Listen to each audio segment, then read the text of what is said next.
at 6:30, so let's get started.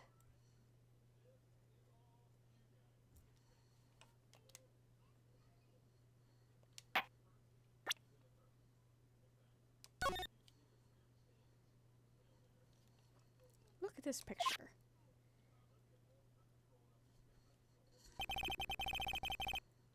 The problem is the footprints in the snow. Footprints? In this photo, we can clearly see the footprints of the victim.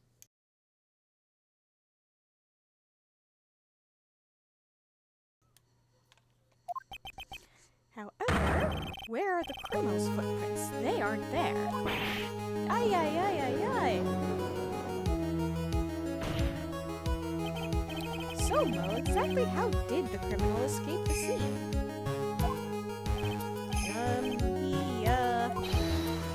Your Honor, this witness has already proven that his testimony is completely unreliable. I move to strike all of this witness's testimony from the court record. I agree. This clown's testimony is as rickety as the clown car he came to court in. Wait just a second. You guys can't just ignore everything I've said. Fine, fine, I'll tell you the truth this time. You wait a second. I think you've said more than enough for today. That did hurt. That didn't hurt. I'm sick and tired of listening to you anyways. I'll give you the real deal this time, I swear. I don't know why, but I get the feeling things are gonna get worse before they get better. Mr. Lawrence Curls. Yes? The testimony you've provided up until now has been false. It hasn't been false. I haven't lied. It's just what? It's just I was a bit confused on the bit about the criminal leaving the scene. Especially since Von Karma and her whip told me not to talk about what I really saw.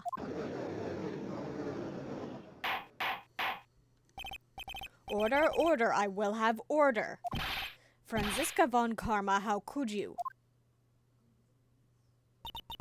Your Honor, if you had heard the truth from this witness, you would have exactly the same opinion as I have.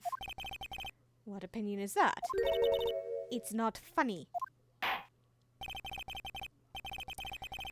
That's enough out of you. I'm going to listen to what he has to say. Now then, let's hear the truth about what you say you saw. Ha! You're not gonna believe this, but it's all true, I tell ya. Try not to waste our time with your idiotic drivel.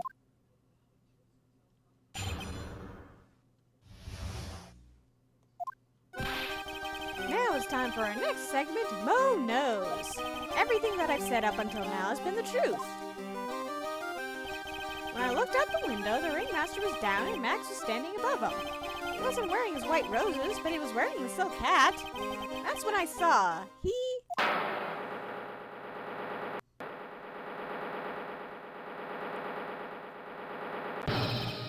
This is the truth now. Get ready for it. He flew. He chipped up and flew through the air. He flew right off and disappeared into the darkness.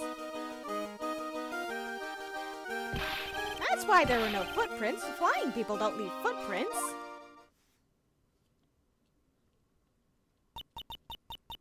I told you it wasn't funny. Do you believe me now?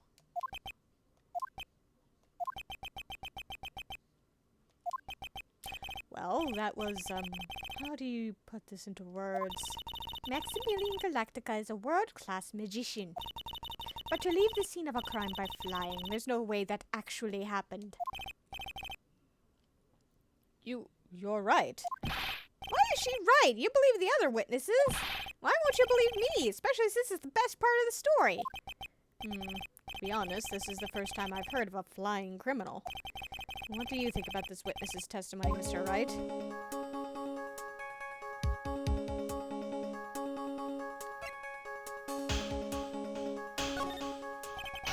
What he just said was so strange, I don't think he would have made it up. Which means that he is telling the truth. That's what I think. Nick, wait. That means that Max actually used magic. Yikes, you're right. Ow!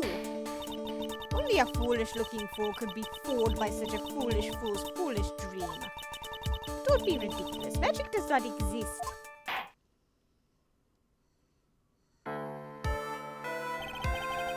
I suppose I will let you all in on my thinking regarding this matter. The criminal disappeared into the sky. I'd love to believe that, but I just can't wrap my head around how that could actually happen. You imbecile. If you disregard a need for proof, Miss Von Karma's case is sound. However, I've got the feeling that this case is in dire need of more investigation. Ugh.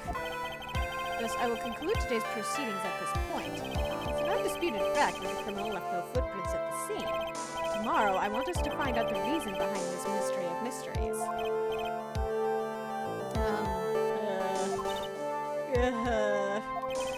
I believe that's enough for today. Court is now in recess.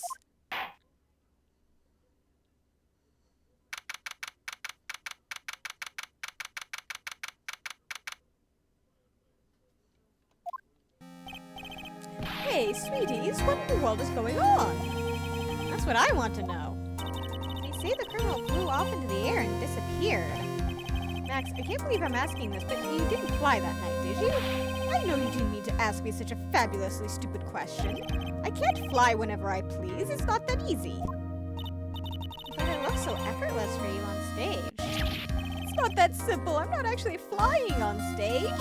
I use invisible wires and have them hoist me through the air. Wow, you just told me the secret to your magic.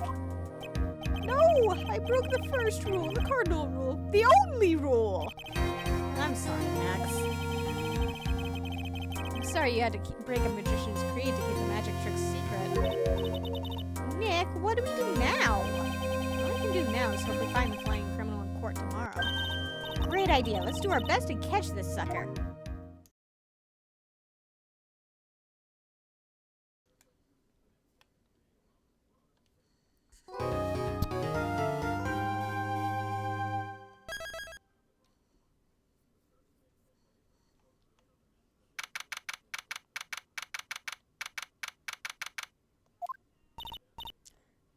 Nick? What is it? I've got a confession to make. I'm terrible at figuring out magic tricks. Magic tricks? Yep, magic tricks are by their very definition tricks, right? But I can never figure out the tricks when I see them. I'm just not good at it. And that's because the tricks are performed by pros. They do it so you can't guess the trick. But the trick Pearly showed me was incredible. Pearls did a magic trick? What kind of trick was it? Let's see, it looked like she pulled the end of her own thumb off. First she put her right thumb next to her left hand, and then it just separated. She could move it up and down and everything. It was incredible. Really? Was it kind of like this? What? Wow, how'd you do that? Nick, you're like a real magician. See, this is why I just can't figure out magic. I'm no good at it. Especially hard tricks like flying away from the scene of a murder. You'll take all the fun out of magic if you keep trying to figure it out.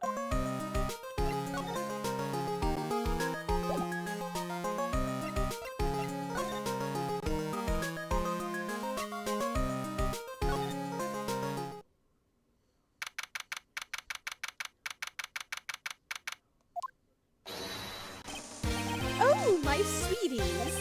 You mind hurrying up and getting me out of this place? We're doing our best, Max. Just hang in there. A little while ago, some people from a local TV station came by. They said that since I'm a famed magician, let's make your very own TV special. Really? What kind of TV special? Maximilian Galactica, the Great Prison Escape. It would be aired live. Hey, that sounds like it would be an awesome special. But if I do the special before I'm acquitted, they'll never let me out of here for real. Well, it would surely be an unnecessary addition to your troubles with the law. That's what I was thinking, but the production staff is already working on the show. If you don't get me out quick, I'll have no choice but to stage a real prison break. You seem awfully calm about that possibility. I'd have no choice. It would be a contractual obligation. That's show business.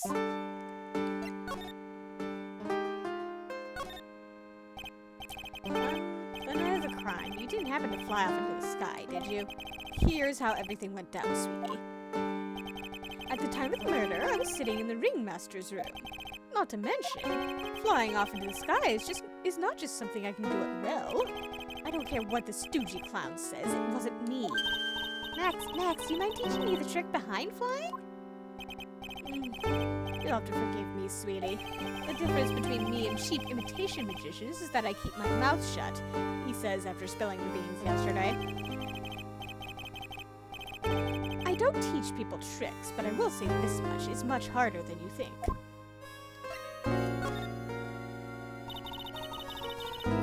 I was thinking about this in court today. I've got a favor to ask of you. Anything for you, sweetie. Be friends with the other performers in the circus. Fabulous! A great joke. Why would I be friends with a bunch of hacks like that? But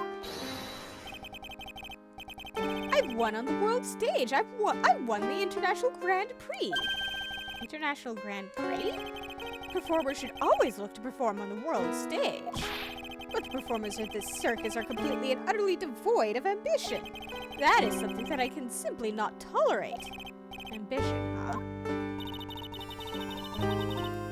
Something about what Max just said rings true to my ears.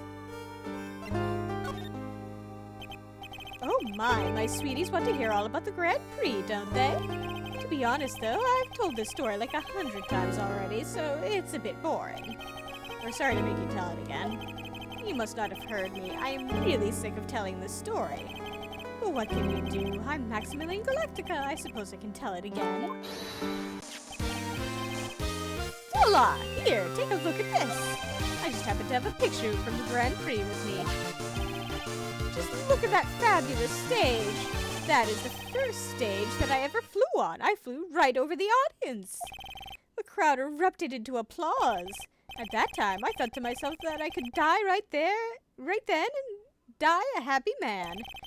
I'll never forget how I felt that night, the emotions, the acclaim. Wow! By the way, I think everyone who is a performer should get to experience that feeling. I just wish I could explain that to the other people in the circus. That's incredible, Max. I want a trophy too. Hey, Nick, how about you buy me a trophy? That's not how you earn a trophy, Maya. My sweeties, you can have this picture of my triumph.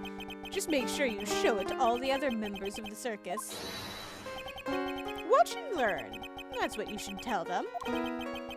Learn how to get thrown in jail.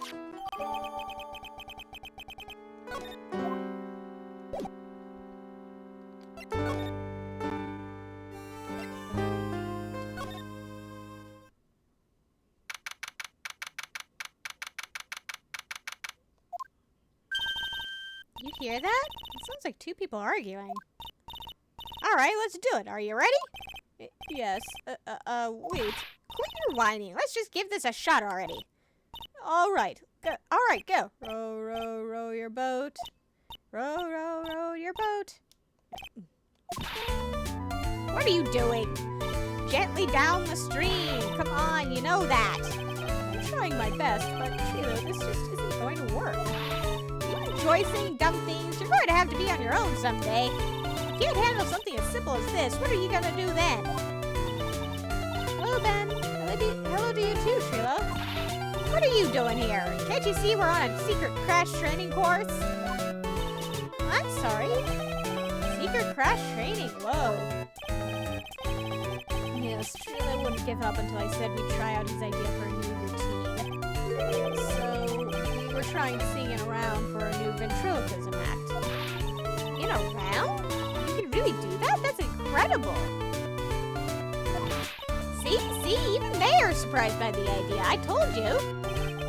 You're not the only ones. You even surprised me with your idea. Once we've got a grip on the basics, then it's just a matter of practice.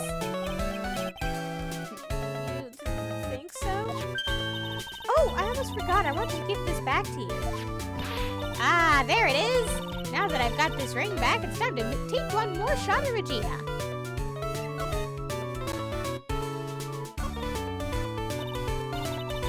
I know that you already testified in court today. You want to talk about what we saw, right? Yes. Well, at first we thought it was the old man, just looking at his walk and how he acted, right, Ben? Huh? Oh, yeah, that's right. But then we said hello and didn't even get a reply. Not to mention he was draped in those gaudy symbols. What would you have thought if he wasn't wearing those symbols? What do you think, Ben? What? Oh, I thought it was the ringmaster. Something just isn't adding up here. I wonder who they really saw.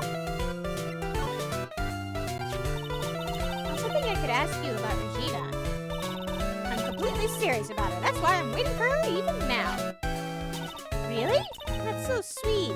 But if you really wanted to see Regina, shouldn't you check out the tent?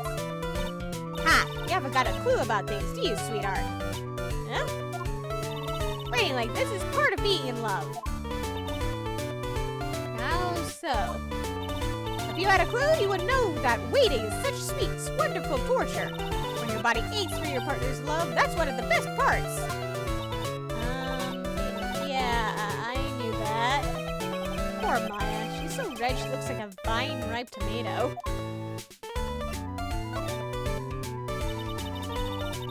So, how is this new routine working out? Will you two just take a chill pill already? Our routines are secret. We're going to take the ventriloquism world by storm. It'll be a real revolution. That sounds incredible. But let me make one thing clear. We're not going to take on the world just because that jerk said we should. That jerk? Max Galactica. Before we should aim for the world. Who does he think he is? Sheila, you seem to really be fired up about all this. He needs to realize that he isn't the only one who can conquer the world stage. You're right. You're right. Mark my words. I, Truly Quest, will win the Grand Prix. You're the man now, doll. Row, row, row your boat will be the key to a glorious victory. Not to rain on your parade, but wouldn't a more mature song be best? Hey, you've got to start somewhere, right? Don't screw this up. You've got to be a part of this, too.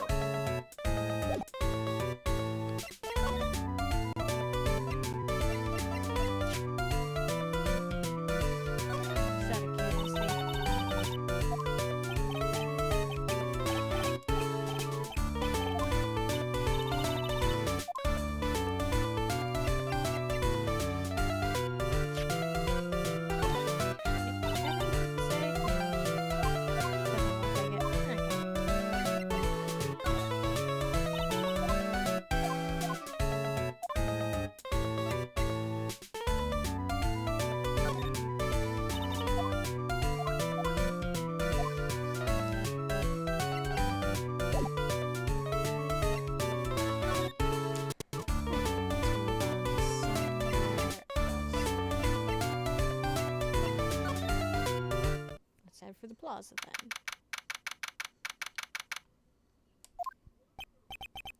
Oh, it's you two.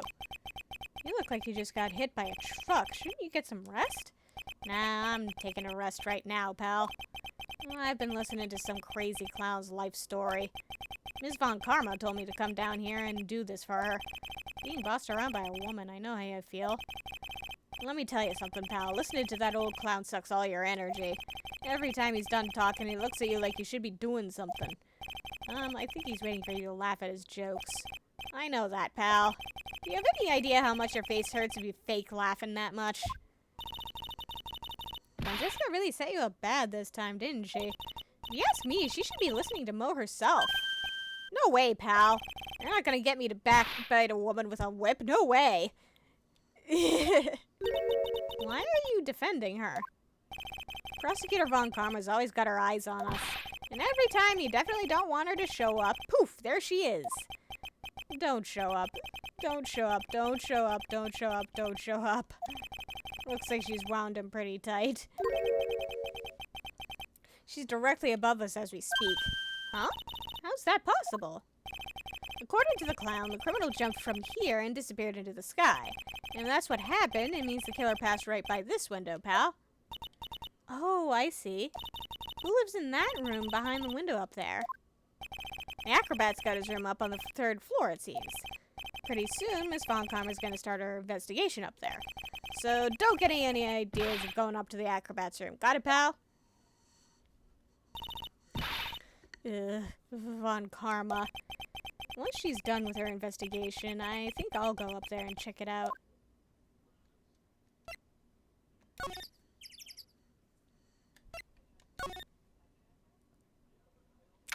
I think I'm gonna regret this, but let's go see what Mo's all about. Mo's not here. If he was here, you would have been able to tell even before you stepped into his room. I'm sure you would have heard him laughing away. Aha, aha, aha, aha, aha. What do you think he is laughing at when he's all by himself? I just thought he was just thinking of new jokes. He must really love his work. Credit where credit is due. He does like his job a lot. All those clown costumes lined up like that. I don't know about you, but it's creepy.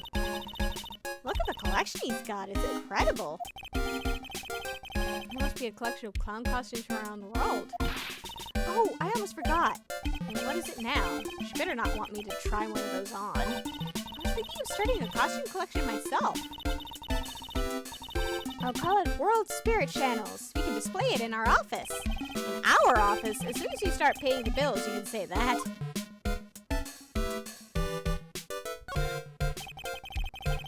Mo's got an excellent pair of pajamas, laid on his bed in an excellent manner. They're not actually pajamas, they're actually costumes. I guess you could say that they're professional sleepwear. Really gotta give it to Mo.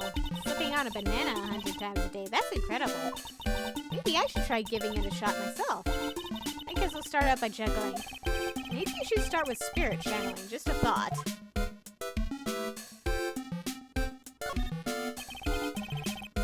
Mo seems to be a voracious reader. Look at all the hard books he has here. Clowns for Dummies, The Joke's on You, Treat Your Peons Right, and the classic Funny Jokes Are Funny. Wow, Mo is very studious. The Joke's on You, huh?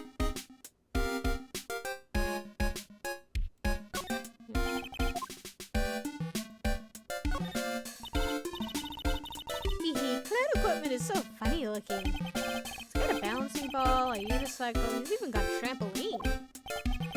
But they're all broken. Well, you've got to give them all a shot. Trying is the most important thing. Sure seems to have tried them all, but were any of these useful? Good question. These carrots look like they are the pick of the crop, don't they? Some don't get why he went with carrots. What do you think about this theory? A long time ago, the circus was down on its luck. Mo was so hungry that he had to steal the horses' food to survive. We got addicted to their orangey goodness. I'd laugh, but I think Maya might not be too far from the truth.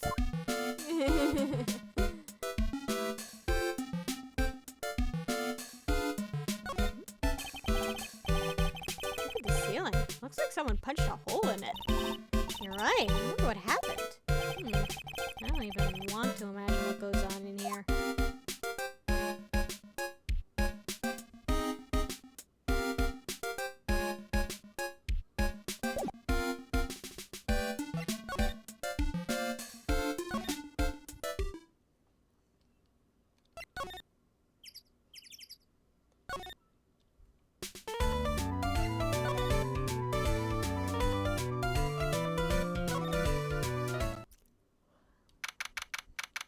Let's see if Regina's around.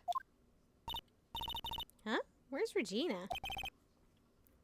I don't know. But if she's with that tiger, I don't want to find out. Let's hurry up and get out of here. Nick, you're kind of chicken, aren't you? No. It's just, allergic to wild tigers. I mean, that's valid. Nobody wants to end up on the business end of a wild tiger. Max and the Ringmaster had their talk in this room. That could have been when the Ringmaster put on Max's costume and went outside. Why'd he do that? Maybe it was cold or something? Well, it was cold, according to Max. This is strange. Everything else looks nice, but this desk looks a little cheap. There's a really big photo on the desk. It's a picture of Regina and her father, the Ringmaster. He really loved her, didn't he? Regina was lucky to have such a wonderful father. I think I probably already read most of this.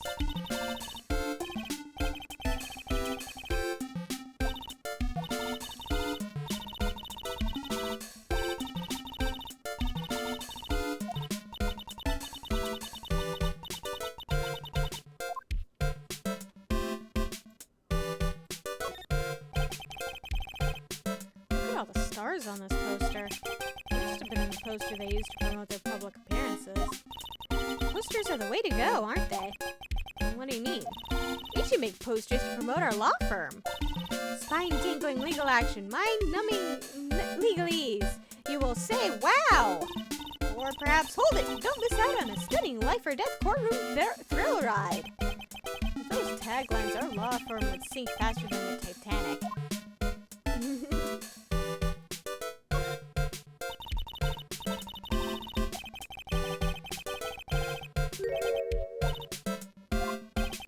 Scrap of white paper sticking out the coat pocket. Huh? Where? Calm down, Maya. You can't just go rummaging through people's coats. You always make me feel like I'm doing something wrong. Because you're always trying to steal things.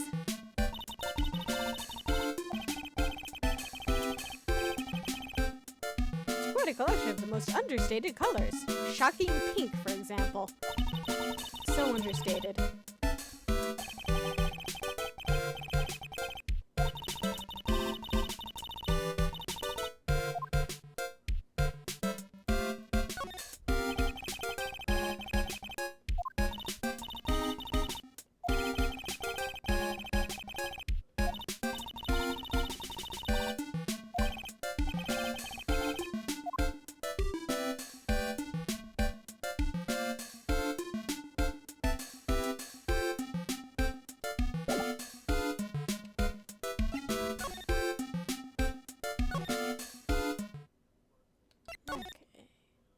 One more spot to go, and...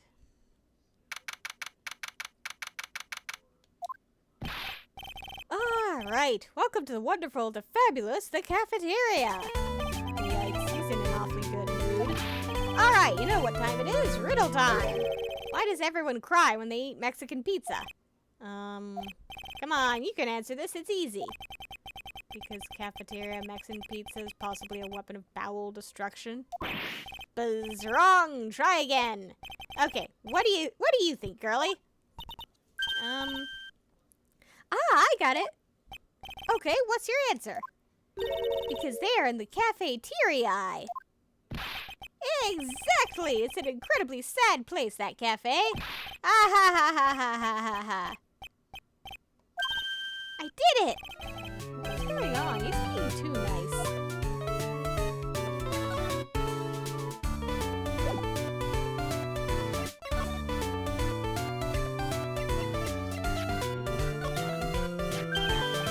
Not this picture. He showed it to you guys too. Huh? You've seen it as well? Well, you know what they say about Maximilian Galactica. He really gets around. Ah ha ha ha ha ha ha ha. Oh yeah. He didn't just show me the picture. What do you mean? He showed me his bust too. Let me tell you, that thing is enormous. I mean, he does have a rather impressive chest. But he doesn't really go to great lengths to hide that. Considering open picture. Open jacket, I mean. It's in the picture, I think. He'd make us worship it every day. He made us bow to his greatness. He's got a big bust. Neon found that amusing. I wouldn't mind hearing more about Max's bust, not that I'm into that sort of thing. Come on, he's a handsome dude. He's a handsome dude.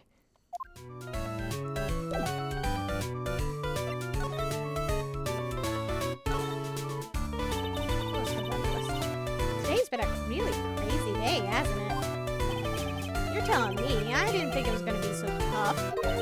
Tough? Yeah, it was a tough crowd. That's what you call a crowd that refuses to laugh. For instance, it was such a tough crowd last night, I had to smash watermelons. I told them all a great story and even greater jokes, but no one busted out laughing. I even used the famed no shoes, no shirt, no service joke. Exactly! How can you not laugh at studying comedy like that? It wasn't a comedy club. Are you 100% sure about your testimony? I saw what I saw, I swear. That creep just flew through the air? It wasn't exactly flying per se, it was more like floating. The silhouette silhouette of his face made me positive it was Max. I don't see a sidewalk. He must be telling the truth. Max's bust should be on that small table over there. There's nothing over there. Really? Oh, yeah. Huh. When was it? I'd say about 5 days ago, all of a sudden, the bus disappeared. It disappeared? If you want to see it, there's a photo on the bulletin board over there. Max just had to put the picture up. Hey, this thing is really cool. Nick, I want someone to make a bust of me. Sure, as long as I'm not paying for it. Oh.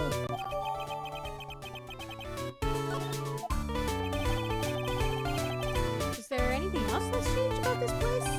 Nope, nothing's changed that I can see. I wonder if he's actually thinking about this or he's setting up a bad joke. Nope, I'm drawing a blank here. Quiet knows a good one in my book. I guess there really aren't any other things that have changed, huh? Well, there is this one teensy tiny thing that does seem different. Tell us. What changed? This better not be leading to a joke. Well, on the morning of the crime, over on that bulletin board, this piece of paper was posted front and center. Piece of paper? It's torn, so I don't know what it said, but I can see its title. Yikes! It says, "To the murderer." Murderer? Yep, that's what it says, but the rest of it has been ripped off. And I don't know who posted it. When did you find this? The morning before the murder. Before the murder? Yes, the ringmaster was killed the night after this paper was discovered. Who in the world posted this thing?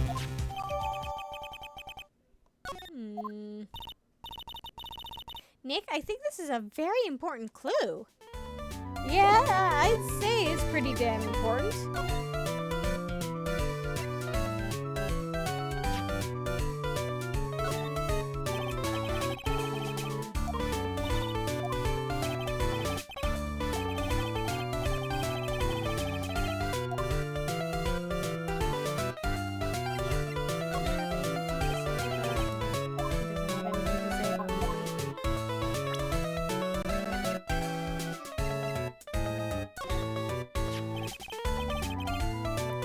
Is something wrong? He's a ventriloquist, right? That's correct. Boy, was I surprised to find out he's got a mouth for a belly button.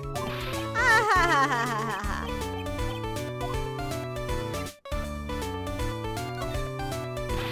I can't stand Max and his attitude sometimes. Neon on the piece of paper. Nah, it's junk. You should toss it.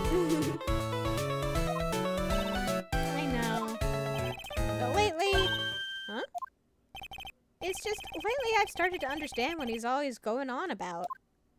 What is it, then? Well, I'm not sure if I can explain it all that well just yet. Just when you think it's impossible, Mo flashes a glimpse of maturity.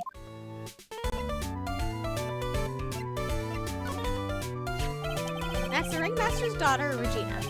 Ever since she was a little girl, she's been watching the circus performances. Cuter than a little puppy Maltese, that Regina. If only my Lorena was that cute. Lorena? Lorena's my daughter. She lives with her mother now. It's true what they say about the tears of the clown. Doesn't have anything to say about Francisca. I've been friends with Russell since even before the circus began. He was so selfless. He always thought about others before thinking of himself. I'll find a way to return the favor. He always took such good care of me. I wish I would have thanked him more than I did.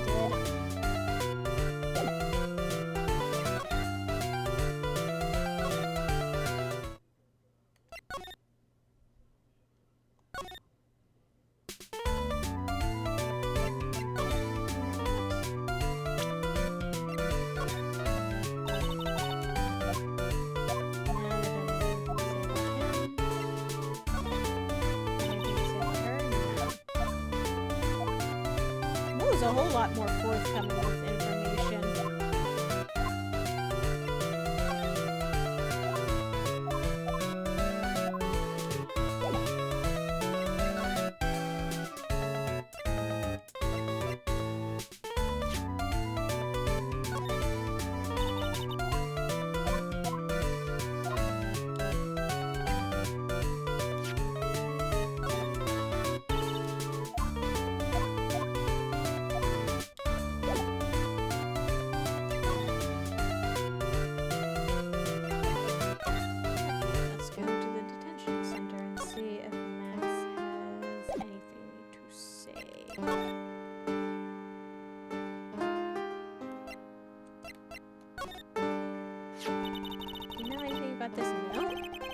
with a murder was posted on the wall in the cafeteria.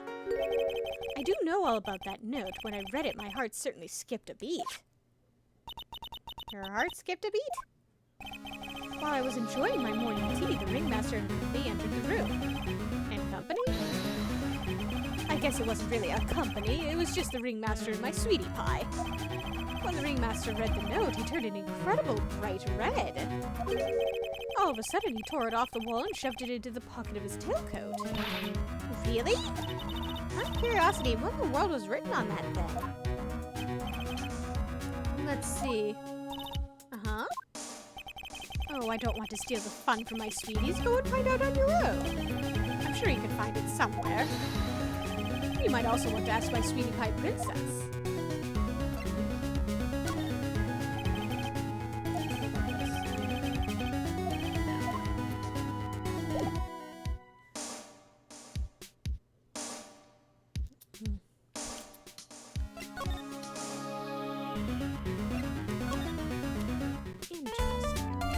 I think I know where the other half of that thing is. Okay, we haven't run into Regina yet.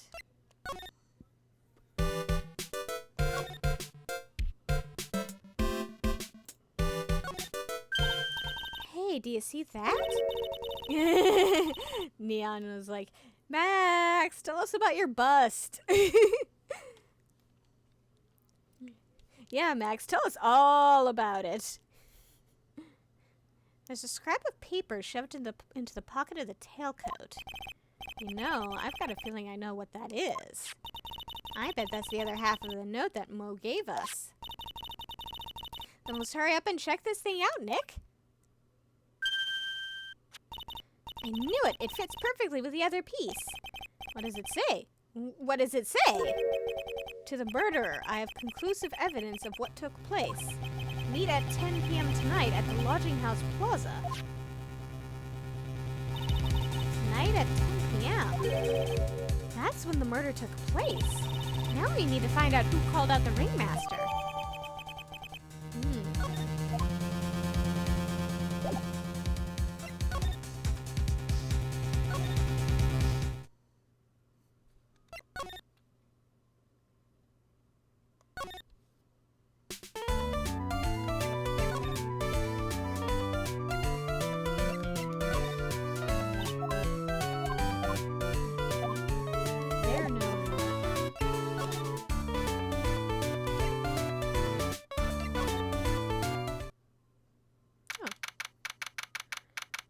Hello, Gumshoe. Hey, Detective Gumshoe. I'm sure you did a good job as usual.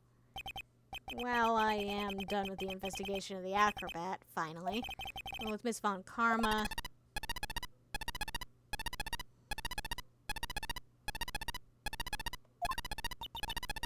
Nick, what is that? That beeping sound. Yeah, it's Miss Von Karma. Huh? Every time I hear that sound, she's usually not very far behind. Some sort of pager or something? If you don't mind, pal, I'm gonna go ahead and get out of here. Quick. See ya, pal. I didn't know the Gumshoe could run that fast. So much for being a flatfoot. Never seen a grown man so afraid of a girl still in her teens. Well, let's go inside. It's freezing out here. Uh-oh, the woof! Ow! That whip could cut right through me. Von Karma, she really did appear. It was a battle today in court, wasn't it, Mr. Phoenix Wright? Did you have to jump out and scare us like that? What can I do for you? Tomorrow will be the day. The day my dream finally comes true. You mean the story of my defeat at your hands making the national news? Ahahaha. National news? You possess such a small sense of scale.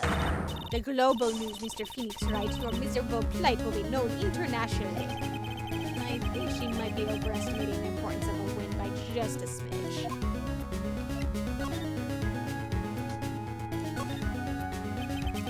Von Karma, it appears you got your hands onto something, eh?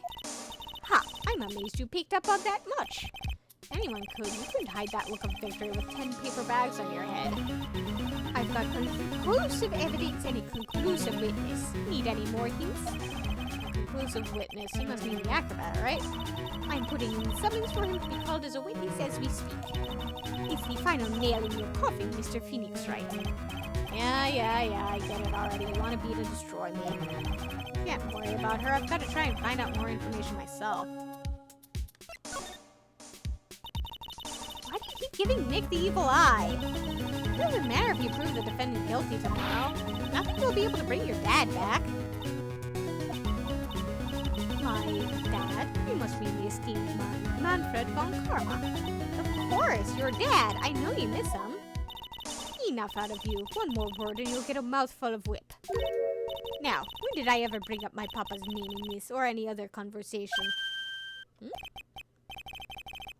Then what's this revenge thing you're talking about? You wouldn't understand, Mr. Phoenix, Wright. I have to see him again one more time. Him? I'm sure you know to whom I refer. Miles Edgeworth. What? Edgeworth? Mr. Edgeworth? Miles Edgeworth. Miles Edgeworth. Why would you even bring him up? You haven't forgotten, have you? You know who it was that trained the gifted prosecutor, Miles Edgeworth? Manfred von Karma. Exactly right. It was my papa. That means that Edgeworth was... Right again. Miles was like a little brother to me. Isn't he older than you? Huh? Little brother. Edgeworth and Nick are the same age. Edgeworth. Man who inspired me to become an attorney. I fought against him in a few cases. But after that case was over, he vanished. It's your fault he is gone. Huh? It's the truth, isn't it, Mr. Phoenix, Wright? Nick, what does she mean? After that case, Edgeworth was in a peculiar state and he got worse every day. He never set foot into court again. And then one day, he just vanished. All I left was a simple note at the prosecutor's office. Prosecutor Miles Edgeworth chooses death.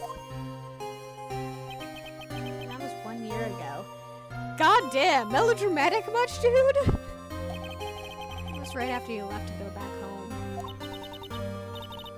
Mr. Edgeworth, he's dead? I don't believe it. He's still alive, I'm sure of it. Somewhere in this world, he's still alive. Yeah, I kind of agree with that. Partially because of spoilers, but also because he was being such a melodramatic little shit about this whole thing. Prosecutor Miles Edgeworth chooses death? Of course he did. You ruined his reputation as a prosecutor. You effectively killed the prosecutor in him. Just like your victory muddied the honorable name von Karma. I'm going to find him. Then I'm going to teach him the difference between right and wrong with my own hands. Nick, about Edgeworth? Maya, I already told you this once. Don't make me do it again. Don't bring up his name in front of me again, okay? Nick? Von Karma? What? I don't know if you are God's gift to prosecutors or not, but I've had about enough of you. Him too. What happened? These dogs all bark and no bite. He's already been defeated. Regardless, I have nothing to inform you two of today. Tomorrow will be the greatest courtroom battle this country has ever seen. Nick? Let's go. We need to talk with the reformer on the 3rd floor. I'm sorry I brought it up, Nick.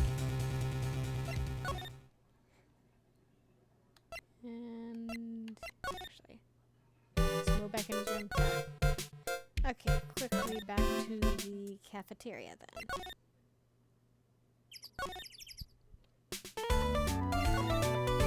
Oh my god, I can't believe I have to trek all this way.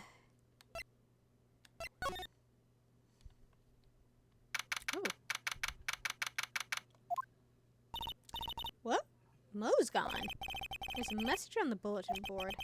I'm hungry, so I'm off to get some hamburgers. Love, Mo. Hamburger. Just thinking about it is making me hungry. All of a sudden, I need a burger bad. All of a sudden, I need a new partner bad.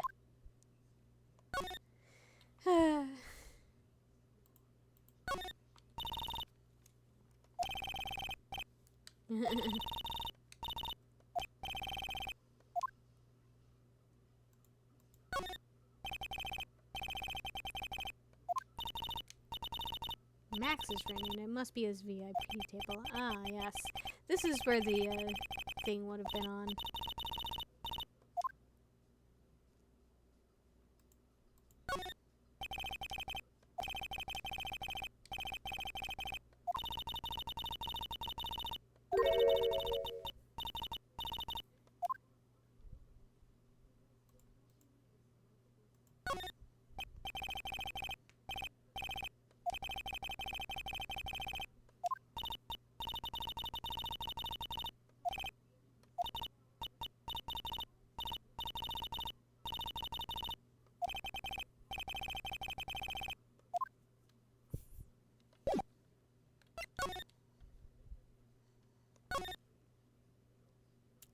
Okay, now let's trek all the way back and talk to, Acro.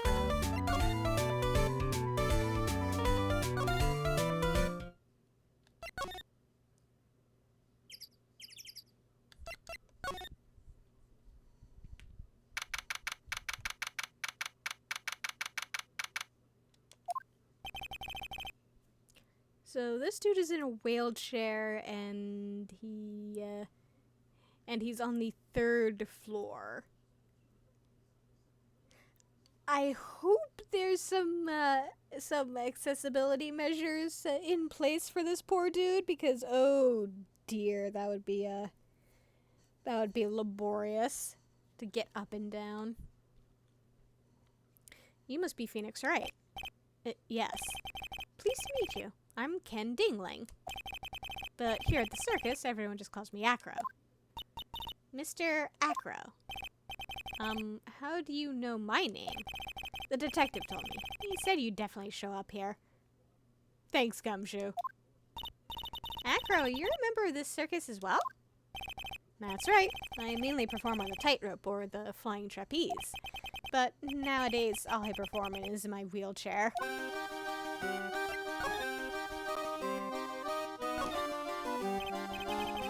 Acro, why did you join the circus? When I was a kid, my parents failed miserably at business. Then one night, they decided to run away from it all, without me. Oh. The only person who was willing to take my parents' place was the ringmaster. The ringmaster took such incredible care of me. He was truly a lifesaver. Everybody keeps talking about how awesome the ringmaster was. It seems like the ringmaster was truly a saint.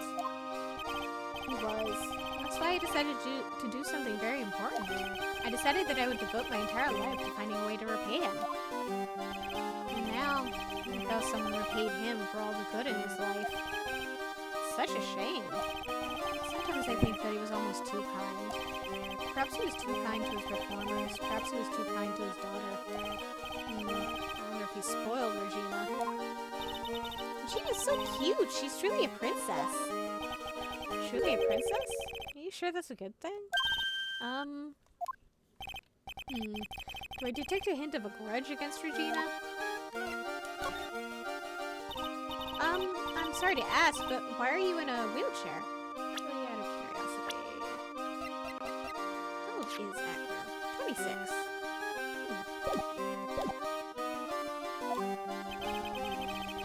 So he's like 10 years older than Regina. The nerves in my legs were badly damaged.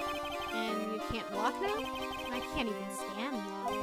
And since I live on the 3rd floor, I can't even leave this building by myself. Ah, yeah. Exactly what I was thinking. Poor dude. That's awful. The accident happened during an acrobatics session, right?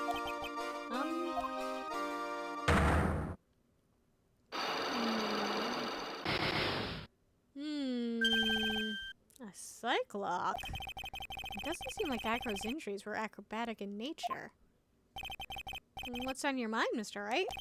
Well, exactly when were you injured? It's almost been 6 months since I was hurt. I injured my legs during practice. 6 months ago. Oh, what went on at this circus then? I stopped by yesterday and noticed that you weren't in your room. I was at the hospital all day yesterday. Ah, you went there for rehabilitation? And what about the murder?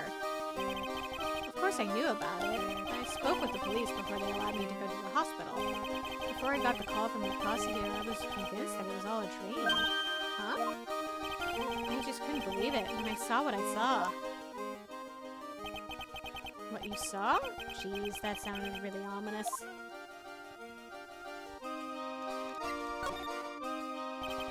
What did you see, Acro? That night, I was in bed sleeping and I heard a huge sound coming from below my window. I see, the scene of the crime was right below your window. That's when I looked out the window. What did you see? He was flying straight up into the air. He? Maximilian Galactica. What? That's what I thought he'd say. You're absolutely positive that it was Max you saw flying. I am absolutely sure. There's no doubt in my mind. Nick?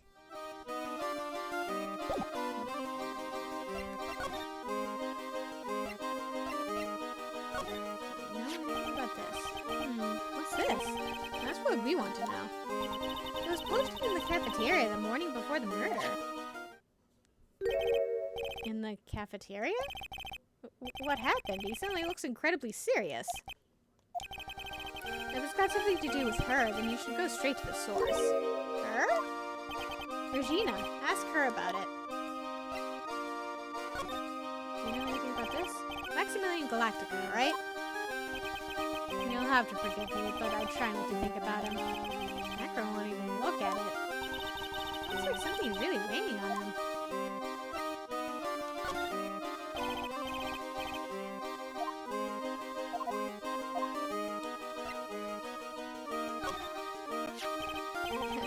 Money's a great friend to me. That pile of treasure over there is his collection, huh? It is indeed. Money will bring anything back with him. Aw, that's so cute. Yeah, I'm not great with the ladies, but I seem to be pretty popular with the animals.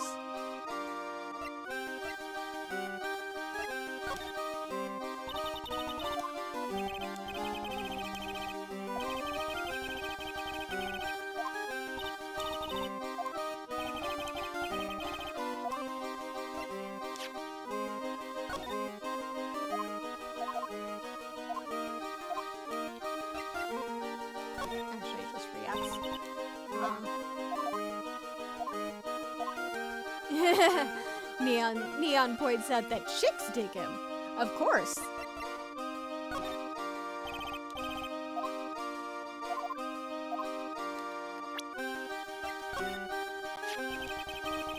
You want to know about Max? Well, his colleagues in the circus all seem to hate him. And what about you, Acro? I've got my issues with him as well. But he just also happens to have a diamond shining in his... But he also just happens to have a diamond shining in his soul. A diamond shining in his soul? I guess you could say it is his pride as a performer. We didn't have that pride in ourselves before Max arrived. Honestly, I think he brought something wonderful to the circus when he came. Acro, this guy is really different from the other members of the circus.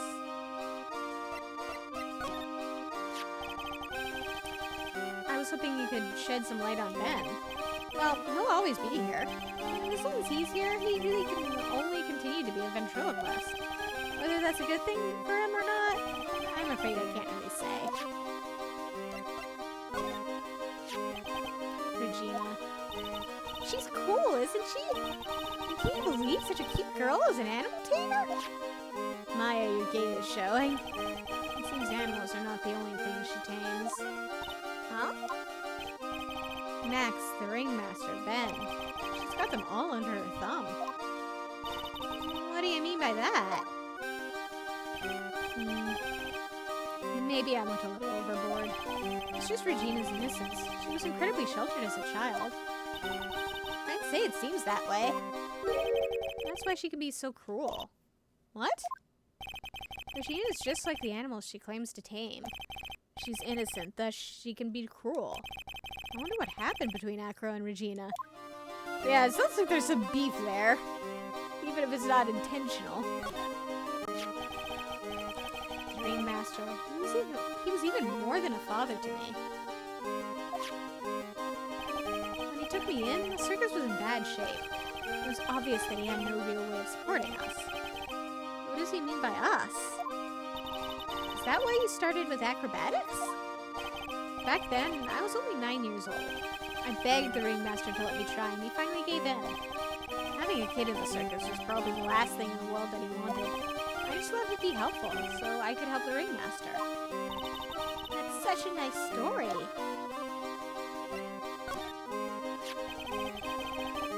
The Ringmaster really believed in Mo, 100%. What will happen to the circus now that the Ringmaster's gone? Beginning of the Lawrence Curls era, I suppose. I wonder if it's really alright to let Mo run the show. Mr. Wright, you don't know much about Mo, I suspect. You can see right through me. Aw, Nick, you can't let him get to you like that. You're an attorney.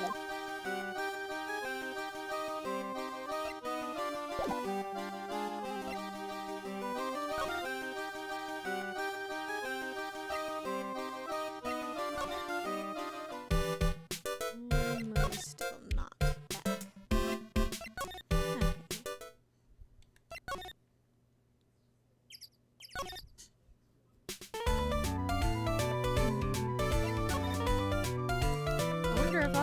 Regina. Survey says yes. Grrr. I've got a bad feeling about this. Grrr. Yeah, Nick! Wonderful. Today's special must be Filet-O-Phoenix. Stay, heal! Oh, Maya, Nick, it's you guys. I'm sorry, I guess I made a mistake. Mistake? Yeah, little one. I was thinking of teaching whatever primate was out there a lesson. But I was expecting more of a monkey than a human. A monkey?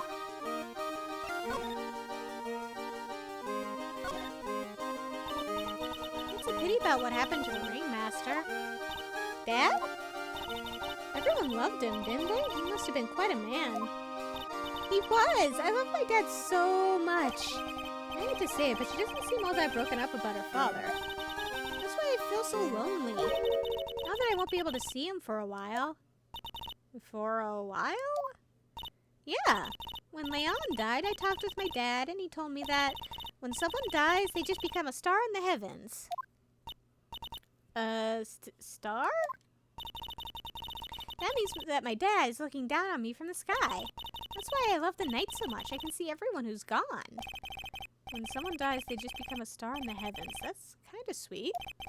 But I bet you there's no way that Maya believes that. What do you mean there's no way I believe that? Do you think that one day I'll be a star too? Of course. You really think so? Yeah, you will, I think.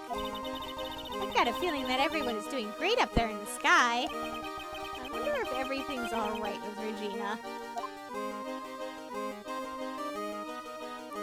I vaguely recall that the original Japanese version was a bit more, made it a bit more obvious that the idea that the concept of death had just gone completely sailing over this girl's head due to the way it was explained to her. I don't recall exactly what the phrasing was.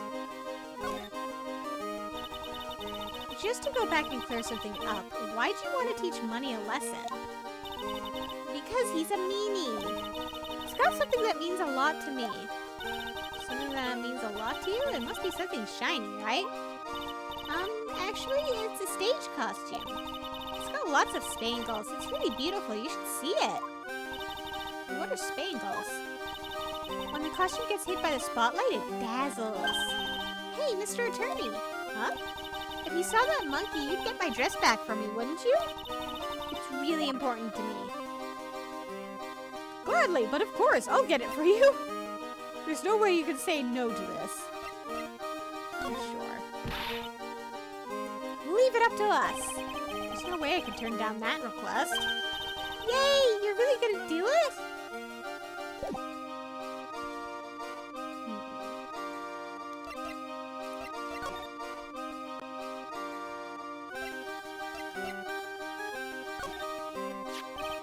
Regina, have you ever seen this before? I know what this is. Really? Well, it was in my pocket for a while. It was in your pocket? This piece of paper? Was in your pocket? I guess I noticed it was in there around breakfast time. Breakfast time? Yeah, I always take Acro his breakfast in the morning. That's when I also take out the trash in his room. Then I'd go to the cafeteria and eat my own breakfast. And that's when you realized the piece of paper was in your pocket? Yep, well, since I'm not a murderer, I just figured it belonged in someone else's pocket. And then what? I wondered if the person who lost it was in trouble, so... You didn't put it on the bulletin board in the cafeteria, did you? I did! I stuck it up there. How'd you know?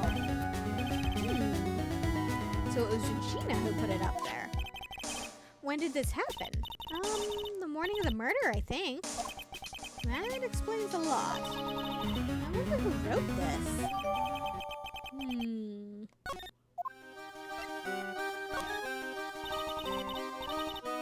There's no denying it. Max is cool. I want to try flying someday with Max. She's already flown off into her own little world. Nick, I want to try flying too. Okay, I'll think about it.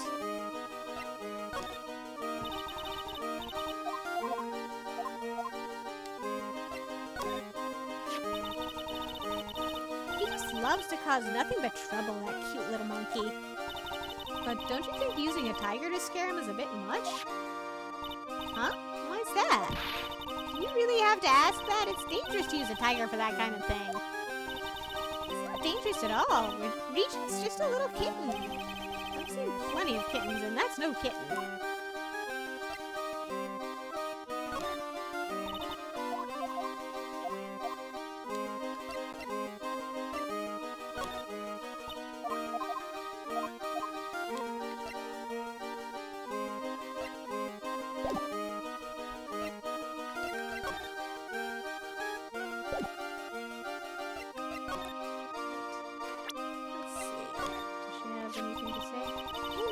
Do you know if Max is doing okay? Well, I don't think I'd go so far as to say he was okay. Oh, I hope he comes back here real soon. I'm sure he's going to come back here. Right, Nick? There's no way he'll lose with you helping him, right, Mr. Attorney? Go. Of course. If I'm right, you're right.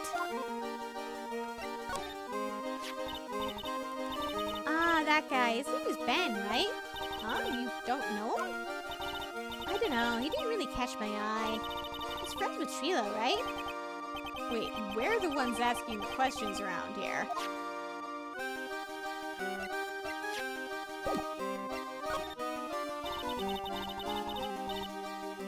I might not be able to see my dad for a while, but I know I can wait until I see him again. That's the spirit, even though he won't be coming home. Don't do that, Maya. Please don't look at me that way. I'm so sorry. She is so cheerful. It kind of makes me wonder if all the lights are on. Especially when she says she won't be able to see her dad for a while.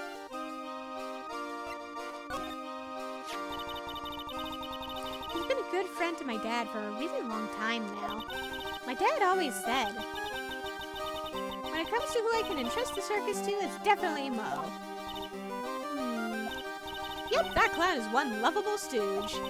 Don't you think so, Nick? No comment. Stooge, yes. Lovable, that's debatable. Ah, it's Acro. Is he in his room today?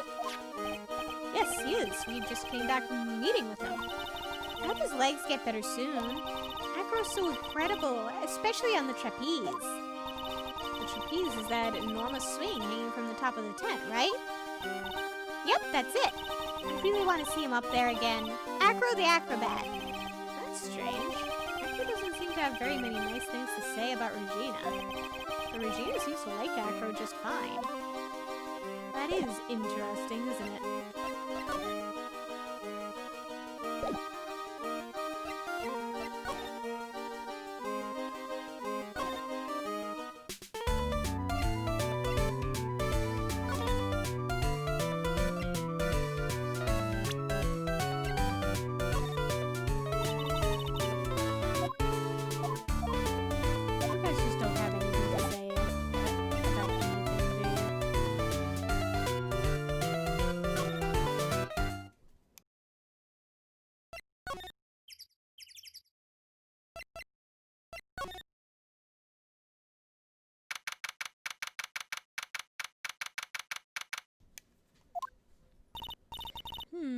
Mo's not here. What's that? I hear something. Stop it, Nick. You're scaring me. Nick, it's Money. That monkey's gotten his hands on something again. That's it. That's the thing that means a lot to Regina, remember? Alright, time to take on this monkey attorney style. I'm so tempted.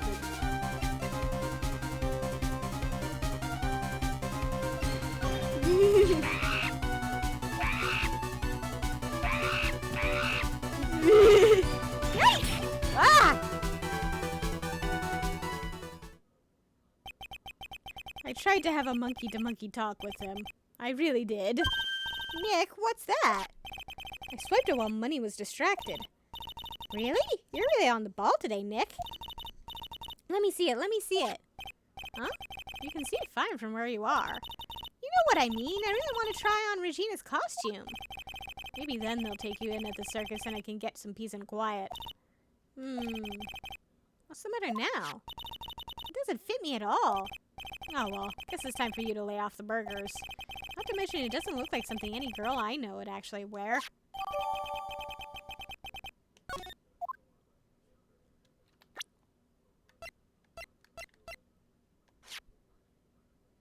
A shiny spangled vest. It's not Maya's size at all.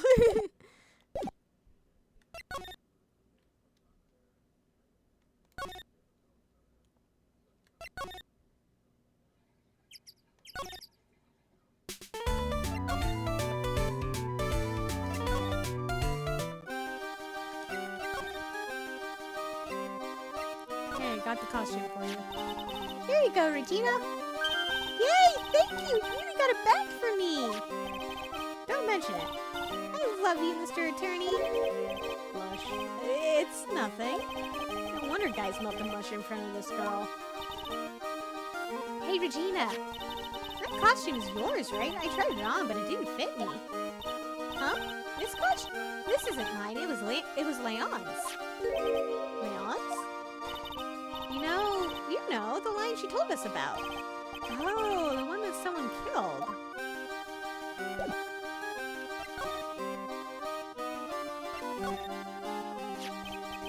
Leon, he was killed, wasn't he? That's right, my dad killed him. Why? Well, Leon did something really bad during practice. During practice? Leon was sitting down and then he opened his mouth, you know. Gah. Usually when he did that, I would put my head into his mouth. Wait, you put your head into a lion's mouth?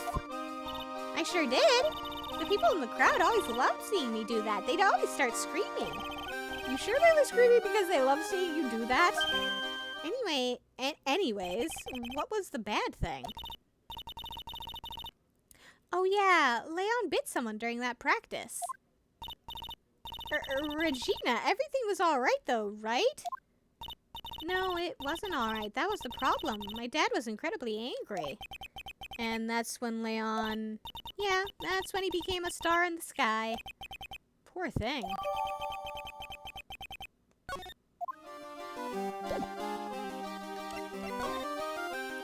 She's really blasé about it, though.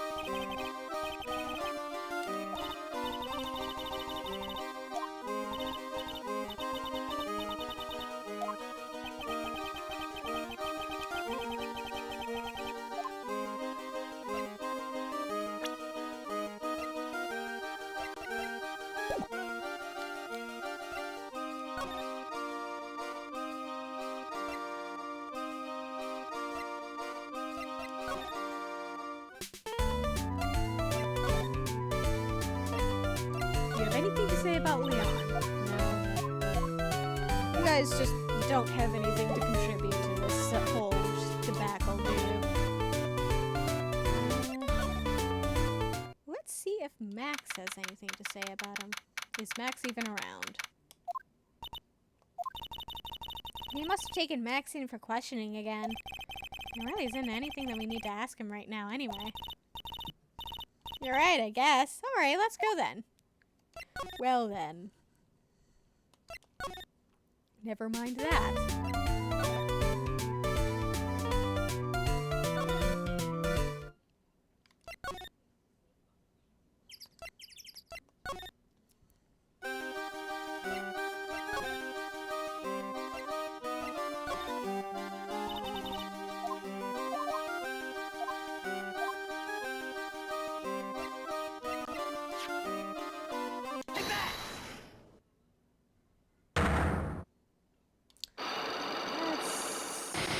Look at this and see how far we get about the wheelchair.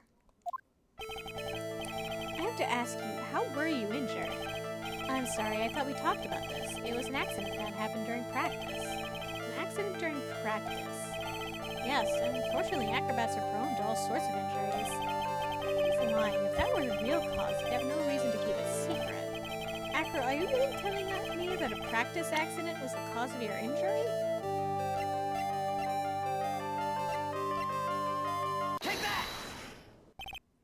Leon, 6 months ago you were attacked by the lion. That's when you were injured. Ha! I know I'm on the right track. I just need to keep going. You're saying that I was attacked by a lion? That's what I'm saying. I'm sorry, Mr. Wright, but I'm an acrobat. I'm no animal tamer. If a lion was coming at me, I'd be running for the exit. I'm not sure if attack is the best word to be using. You must have battled the lion. You seem to enjoy telling jokes. Why would I decide to battle a lion? Because you had to fight it. You had to fight it to save someone.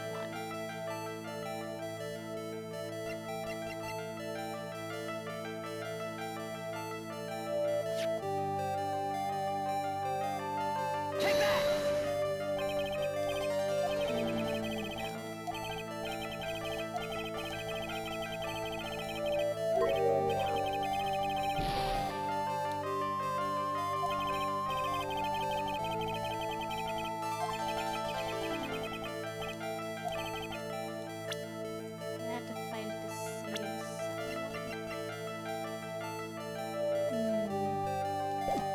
Missing some key information.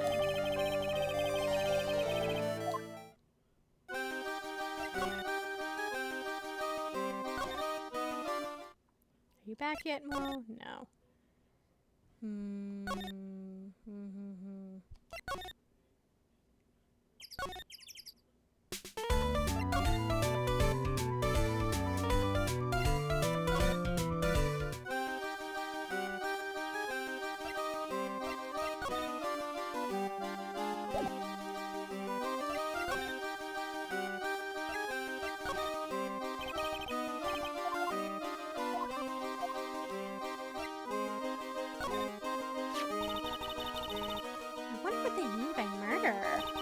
It's like some sort of soap opera. It's kind of strange.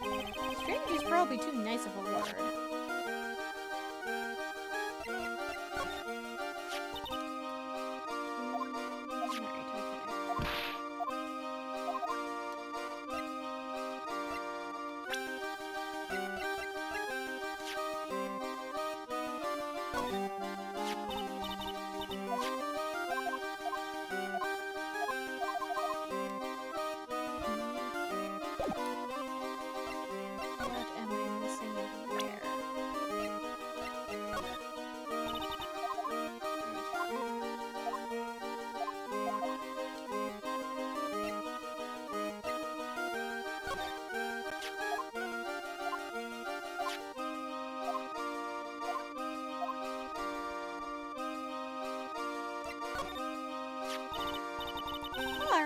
So cute in this picture. Don't you think I look cute? Don't you? Don't you? Well, you sure do. No objections here.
obviously... Oh, nope, never mind. I just needed to pop back in here. Something smells fantastic. So we know it can't be Mo. Wait, I know what it is. It's burgers. Hello, hello, hello. Welcome to the Bistro du Cirque, aka the cafeteria. It smells so good in here. Those burgers look great. She's drooling like she's some sort of crazed burger monster. My burgers are the best. Juicy meat, toasted buns, special sauce. They are absolutely irresistible to anyone with a hankering for a burger. One bite will send you into hamburger heaven. I bet, I can tell by the smell. Oh, I'm getting hungry too. Those burgers must have some kind of special power.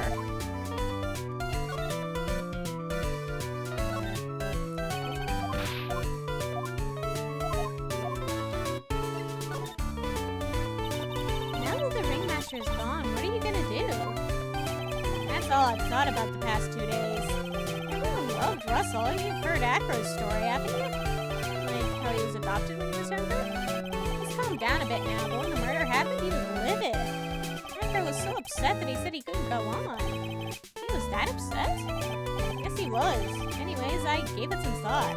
Maybe I should give up on trying to be a half-baked clown. I've been thinking of trying on the ringmaster's shoes. What? Really? Max would still be an issue, though. Max? He may be a bit mean and hard to work with, but it's hard to argue his importance. It's probably the reason the circus is still around. A lot of what he says is right. No. All that's left is to see if everyone would get over the tragedy. You know. Tragedy? You know? What is he talking about? Get over it? Get over what tragedy, Bo? Huh? Don't worry about it. It's nothing. Nothing at all. You must mean the tragic death of the ringmaster, right? Yes, that's it. You're right, girlie. Dang. Correcto mundo. Doesn't he mean ding?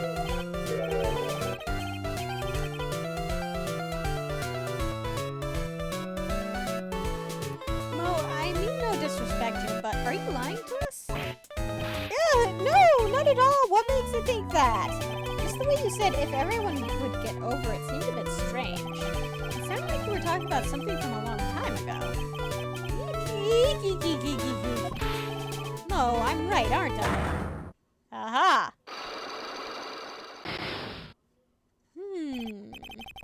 So now we're getting closer to the truth. It was about 6 months ago. It was just a little accident. Give me a break. Us old men have accidents. So wear big pants for a reason. 6 months ago, eh?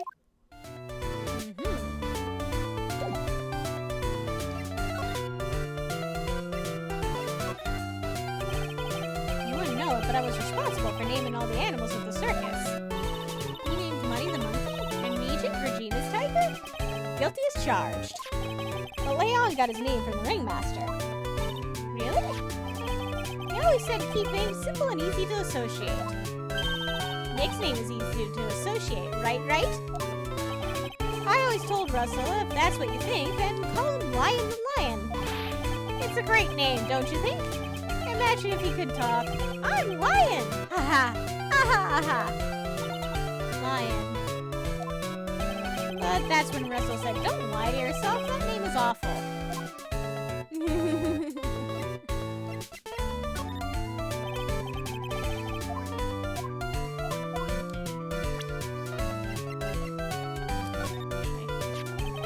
He's always been a very private guy. When he came here, he was only about 10 years old. We just started the Very Big Circus around the time that Russell took him in. These are really hard memories to bring up. I was so happy to have joined the circus. He was especially grateful to the ringmaster. I'm sure he's grateful to you too. Huh? He's grateful to me too? Aw, shucks, you guys are exaggerating. He's fidgeting around so much you can tell that he's embarrassed. So Regina would have been like a baby at the time. At the time the circus was founded.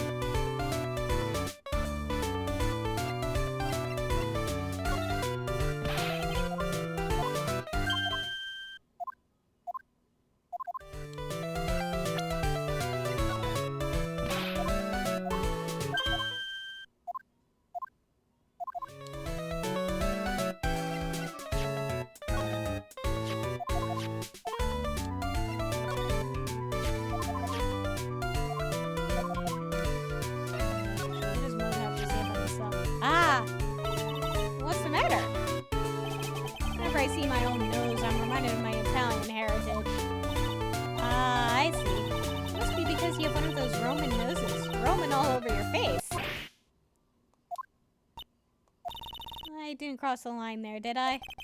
You went so far past it, you'll need a map to get back. Oops.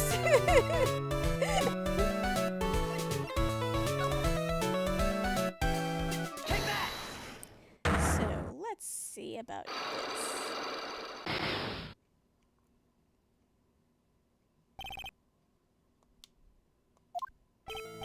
Mo, please tell us what happened 6 months ago.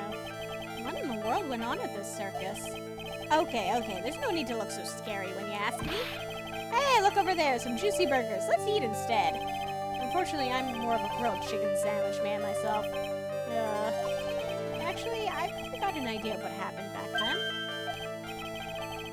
Mo, you said something about an accident? This one happened to be the cause of that accident, would it? Take that! I heard a little bit about it from Regina. Leon made a mistake during a performance, right? What?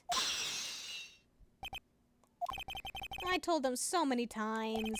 You shouldn't be doing dangerous performances like that.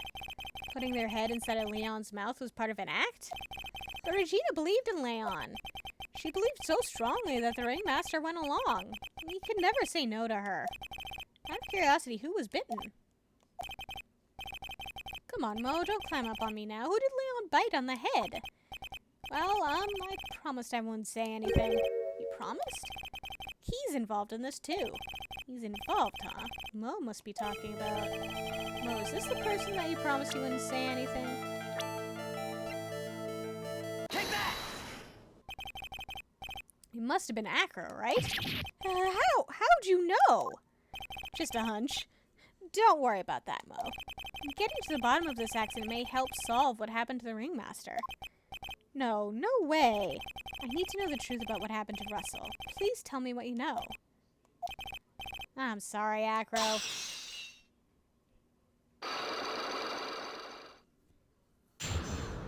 Ha-ha! Wonderful, wonderful health. It's just like you said, you know, the accident. Did someone die?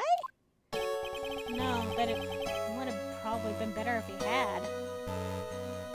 Neon is rejoicing over the health restoration. What? How would that have been better? He's still alive. And when he got bit, he suffered massive brain damage. He'll never recover from the coma that he's in. Coma? All he does now is lay in his bed at the hospital. And that's all he's ever going to be able to do. I see. How is he related to Acro? He's his brother. Huh? The person who got bit was Acro's brother. Brother?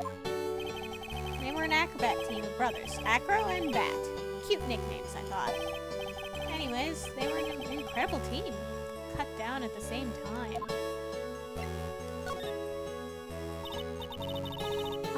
Who is Acro's younger brother? Sean Dingling, but everyone always called him Bat. He fell in love with Regina.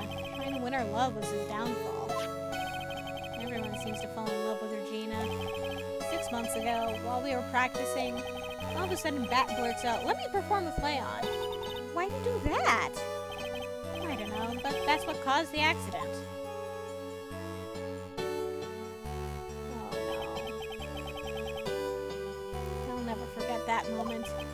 It was so strange. Leon had the weirdest look on his face. He was smiling. Me? You mean Leon? Yes, Leon. When he bit down, he was smiling. Oof. Some sick grin. No way. That's impossible. A smirking lion, a flying murder. Why does it seem that it's always Mo who catches all of these incredible events? Poor dude. Nick? Lions smile? I think they can sort of contort their faces in a way that resembles a smile, but that doesn't necessarily mean that they're smiling, or definitely not for the same reasons that a person would smile. Animal behavior 101. never told the police about the incident. The circus would have shut down if we had. The next day, the ringmaster took Leon out and shot him with a rifle. So that's what really happened. Well, you guys were so serious. What was I supposed to do? I had to tell ya. But all this truthfulness has put me in the mood for a burger. Here, you two have some pepper. Shaka, shaka, shaka, shaka. There he goes again, acting like his normal crazy self. Achoo! Achoo! Nice! What a wonderful sneeze. Huh? You think so? You sneeze with pepper and slip out a banana. That's basic clownsmanship. Girlie, I know you gotta understand that. Nick, I think I'd make a good clown. Other than Regina, I've never seen a cuter Caesar. Does Regina sneeze with pepper too? She does! Bat would always tease her with pepper. But Bat, from my point of view, those two always look so perfect together. They look perfect together, huh? So how old was Bat? 22. So he is only slightly older than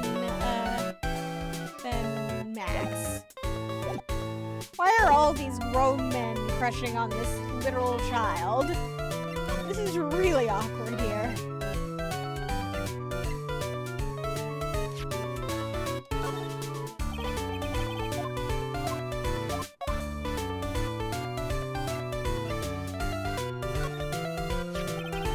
Let's see here. The murder. That's far from polite. Where did you find the rest of this note anyway? Maybe it'd be best if I didn't tell Mo where we found it. Don't worry about it, Mo. If I didn't need to worry about it, you shouldn't have shown it to me.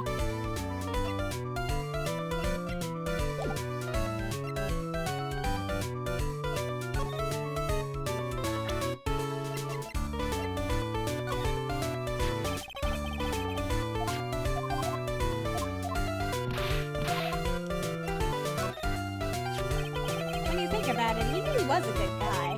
He truly liked Regina. He would try anything to get her attention.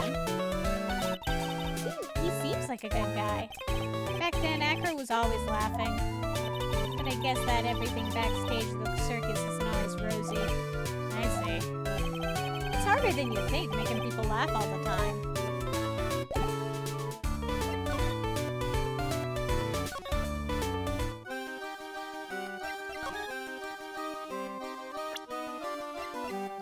So, what can you tell us about that? What do you think about this person? Ah, come on. Sorry. I've already given my heart to another man. So I'm not interested in enrolling in your dating service. Huh? I just wanted to know if you knew this person.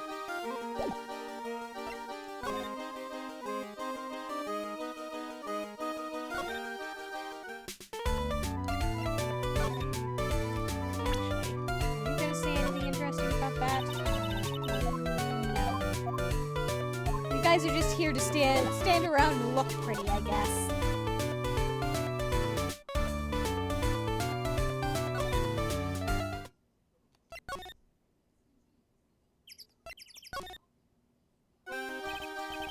Ah, Mr. Wright, back again, I see. Well, I did see I'll be right back. I'll be back. Wait, or was that someone else? We're back because Acro's hiding why his legs were injured. He was hurt in the accident 6 months ago. I see him and he knows what that we know. Well, it seems you've got things you want to talk about, so fire away. Take that! Do I have to start from the very beginning? Yeah.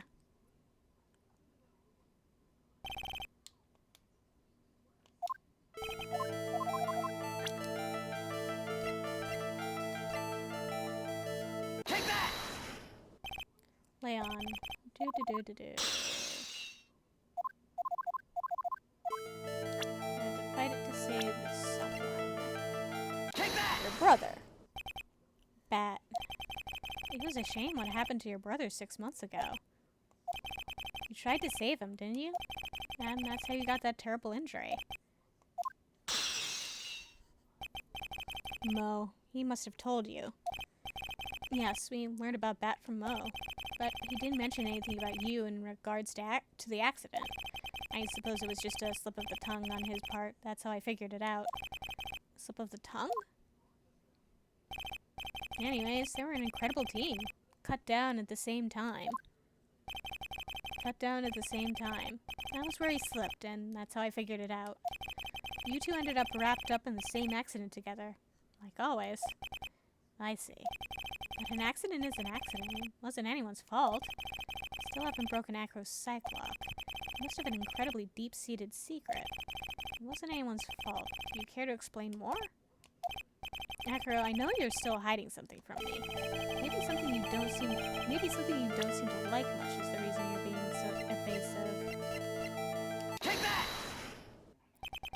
Regina, you always seem calm and collected until you start talking about her, saying things like she is cruel. Well done, Mr. Attorney. You've got quite the set of eagle eyes. You know, her tiger tried to attack me. An agent tried to attack you? Twice. He wasn't serious, I'm sure. You're not trying to insinuate that I believe she spurred on Leon to attack Bat, are you? Leon was never taught a command to attack people. Regina isn't capable of doing anything like that. Besides, Regina had no reason to want to hurt my little brother. Regina and Bat were such good friends back then. But you still hate Regina. I've got proof of it. What? What are you talking about?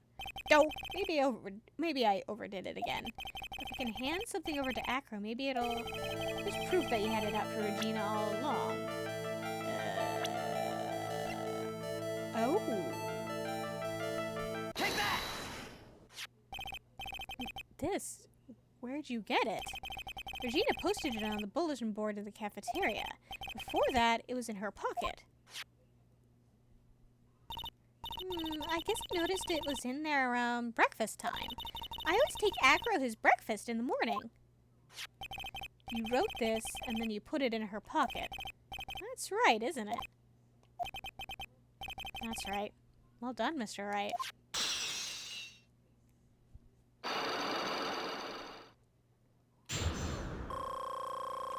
And we're back to full, baby.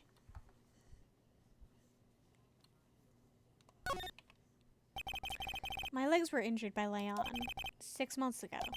My younger brother, Bat, had a dare with Regina. A dare? An absurd dare.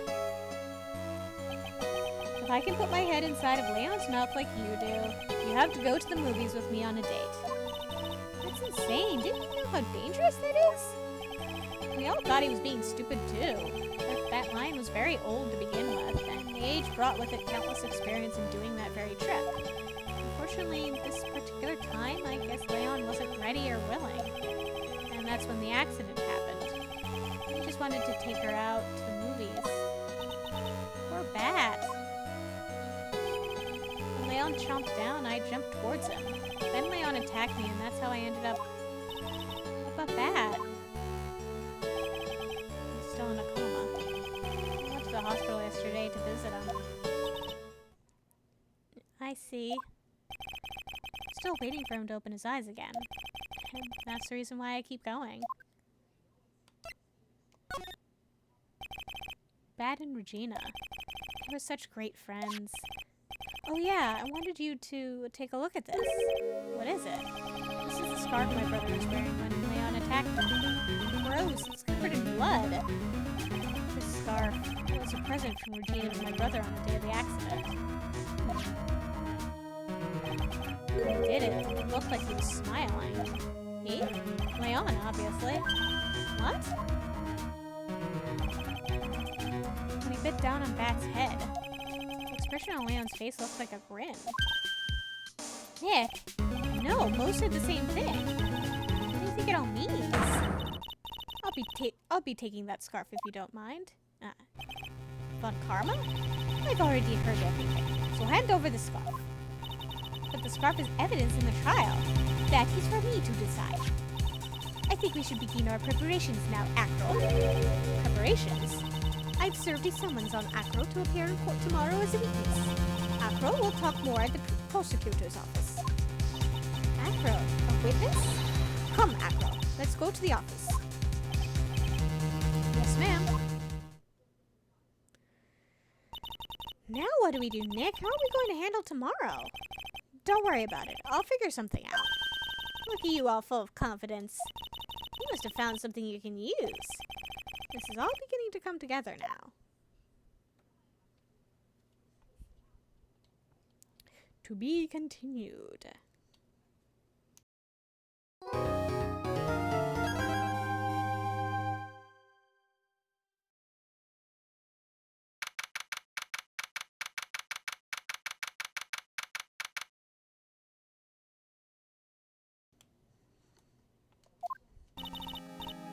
Good morning, Max. Oh, yeah. Good morning, sweeties. You don't seem like your usual sparkling self today. I'm always like this before I go in front of an audience. I'm working up to it. Tee-hee. Don't get nervous, Maxie. Here, have a glass of milk. Regina. How fabulous, my sweetie pie princess. You came to watch my performance today? Of course I did. Mo told me that I should come and watch this. Mo said that? So, what kind of performance will you put on today? Let me guess, you'll fly at the end? It's not that kind of show. Isn't that right, my sweeties? Huh? I think my sweetie pie princess doesn't, yeah, she doesn't seem to realize what's going on, or even where she is. Well, Max, it looks like it's time to raise the curtain. I'll see you later. Today I'm just a member of the audience. Fabulous! Enjoy yourself out there. Good luck, Max. You're the best. Regina's different, don't you think, Nick? Top of the morning to ya. Everybody, let's get ready to get stuck in legal limbo. How low can you go? Oh. Top of the morning to ya, Governor. Top of the morning. That's a ticket. Attacking the day starts with energy in the morning. The early bird gets the worm. But then again, worms lack higher brain function. Ha! Here, Max, I brought you a present. Have some milk. Oh my, thank you. So how are you today, Wright? Well, I've got the feeling that today I'm going to face off against the real criminal. You mean Acro? Huh? You think he did it? Be careful. He's used to putting his life on the line. Literally. He's got guts to spare. All I've got to worry about is how thin the tightrope is. I'm used to it already. It just means that I won't be able to press him like I can other witnesses. What are you going to do then, Nick? Yes, today we'll just have to deal with our usual psychological warfare. Today rely on evidence. It's the only way we'll get past Acro and to the truth. You're right, but it's gonna be tough.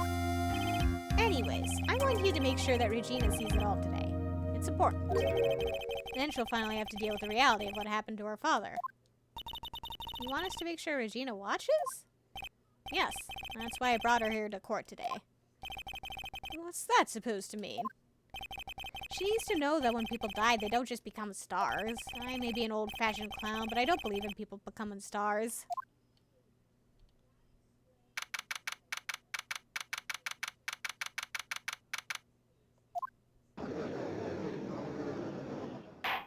The court is now in session in the trial of Maximilian Galactica. The prosecution is ready, Your Honor. The defense is ready, Your Honor. Very well, Miss Von Karma, you may proceed with your case. The prosecution would like to revise its previous theory of events. And what's the meaning of this? We have discovered a new witness, or shall I say a new eyewitness. One that saw Maximilian Galactica fly off from the scene of the crime.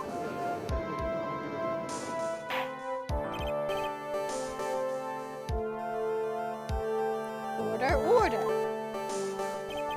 I had a feeling something like this would come up. Due to this revision, we are now prepared to explain how the defendant flew that night. An explanation the prosecution will present if the need so arises. In fact, my detective stayed up all night creating a mock-up of the scene on my orders. Poor gumshoe.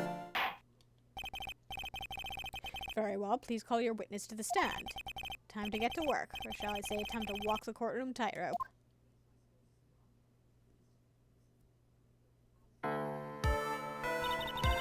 It's like a freaking Disney princess. Name an occupation. Ken Dingling, but everyone calls me Acro. I'm employed as an acrobat at the Very Big Circus. Where were you the night of the crime? And Neon sympathizes. Poor Gumshoe. I was in my room that night. If you look at the map, you will see the witness's room is near the crime scene. My room is on the 3rd floor. The crime scene is below my window. Neon says the courtroom is now an aviary. Yeah, considering all the birds that he's just let in.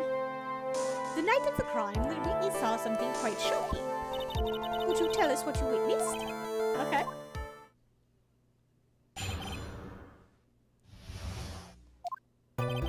It was just after 10 p.m. and I was resting in my bed.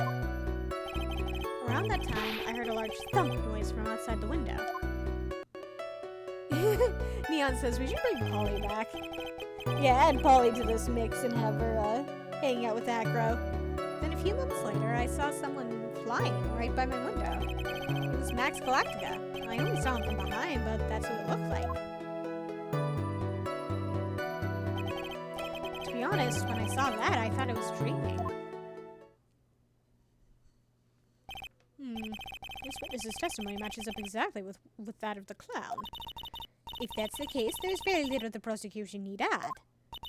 All that's left is to explain how the defendant disappeared into the sky that night. Hold it! Before we get that far, I'd like to cross-examine the witness. A foolish choice by a foolish fool who wishes to feel the foolish sadness of a sad fool. A man must know the proper timing for things, Mr. Phoenix Wright. Just like your old friend, Mr. Miles Edgeworth did. Mr. Wright, do you have a problem with the witness's testimony? In the words of Miss Von Karma, may I quote yesterday's proceedings? There's no way that actually happened. Very well, you may proceed with your cross-examination.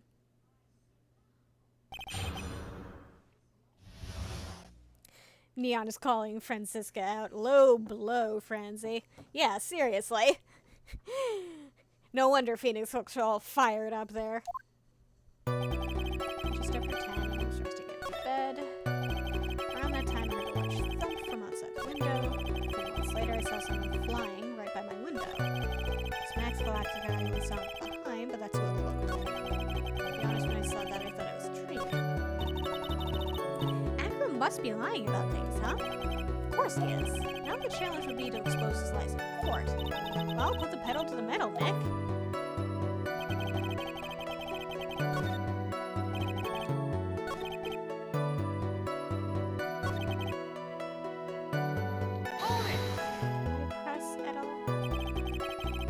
The light in your room was turned off then, right?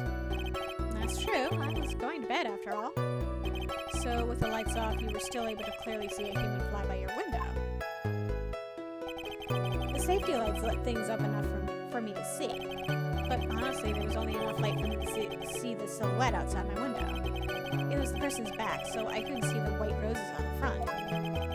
Did you see any of the other symbols?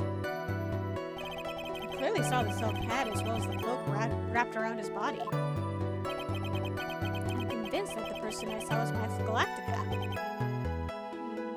He seemed really particular about covering for the roses. The more I press him, the less results I seem to get. Maybe there was something fishy with this latest bit of testimony.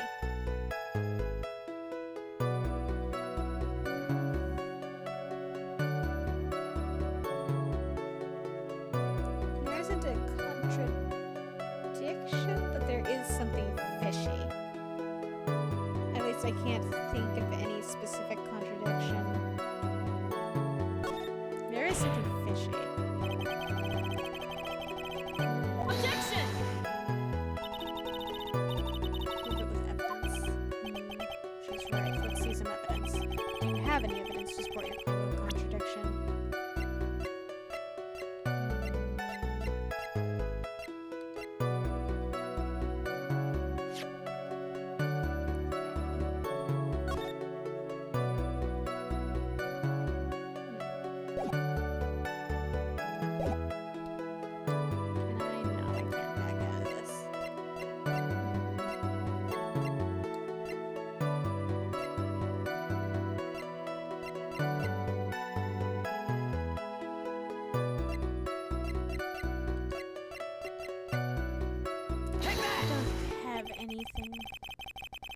claim to have seen the exact same thing Mo saw that night. Do you stand by that? Did I accidentally get it right?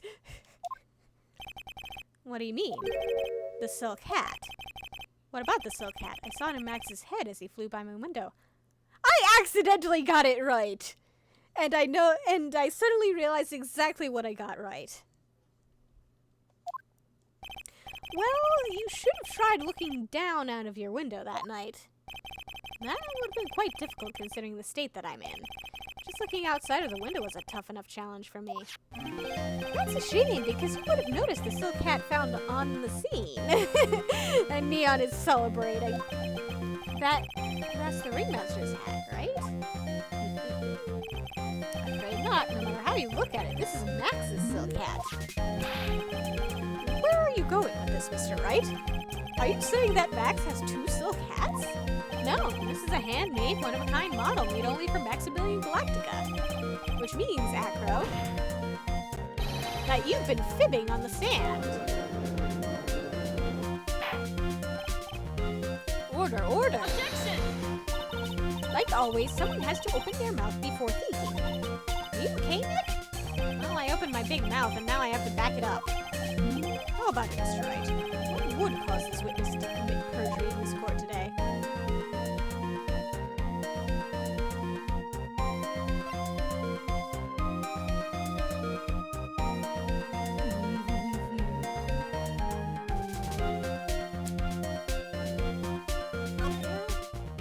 I'm gonna go for it. Your Honor? On this occasion, the defense accuses Acro himself. And Neon says I should go all in. Let's go all in on this. On this occasion? Accuses Acro? What in the world are you accusing him of? Obviously, we accuse him of the murder of Mr. Russell Berry. Still can't believe I accidentally got it right. Mr. Wright, are you serious? Deadly serious, Your Honor. I think your trips to the circus have served you well. You seem to remember how to try and grab at an audience's hearts and minds. Your Honor, don't allow yourself to be swayed by theatrics. Trying to wow the crowd with smoke and mirrors is the oldest bluff in the book. Really? If you don't believe me, just look at the witness. He's calm enough for it to almost be scary. This guy walks tightrope's for a living. Neon says, accidental success, the most exciting success of all. Yep. He is staying rather calm and collected. Hey, could you do something about your pet bird here? I think that's a hummingbird. It's probably a hummingbird, considering they're like some of the ballsiest birds you'll ever meet. They would absolutely do exactly what that bird's doing, just picking him in the face like that. Mr. Deanling, do you have any response to the defense's accusation? Neon agrees with that assessment. I don't really need to say a thing, do I? What do you mean? Everyone, take a good look at me. I can't even stand up on myself, let alone leave the lodging house. That's true. I understand that Mr. Wright is just trying to help his client. But to do this by accusing me of murder of all things. See, even a sliver of common sense makes it clear the accusation is ludicrous. That's not actually spelled right, but she's right. Way to pick on the disabled, you heartless cruel man. Phoenix is a poopy head. Who said that? See that, Mr. Phoenix, right? If you're trying to drum up support from the peanut gallery, that's how you do it. I think that's enough of this little game. I've got a doctor's note to confirm that Acro is unable to stand under his own power. Maybe the defense is planning on making a claim to counter this as well. I can hear the defense now. Acro had an accomplice. What do you say about this, Mr. Wright? Did Acro have an accomplice? Of course he did. It's impossible for Acro to be the murderer in this case. If that's the case, then it's natural for one to consider possible accomplices. You don't say. Not good. This isn't going to end well. Don't tell me you think you're gonna get off easy. What? You must not have heard that sound just now. Maybe it wasn't clear enough. The sound of you falling into your own trap can be hard to notice sometimes. Mr. Wright, seems as if you won't be stopping at Acro, but will be making other accusations. If Acro did not have an accomplice, things are not looking good for you. I understand, Your Honor. Very well, let's continue. Who, perchance, would happen to be Acro's accomplice? Take that! You don't say. Uh-oh. This is suddenly looking very, very bad.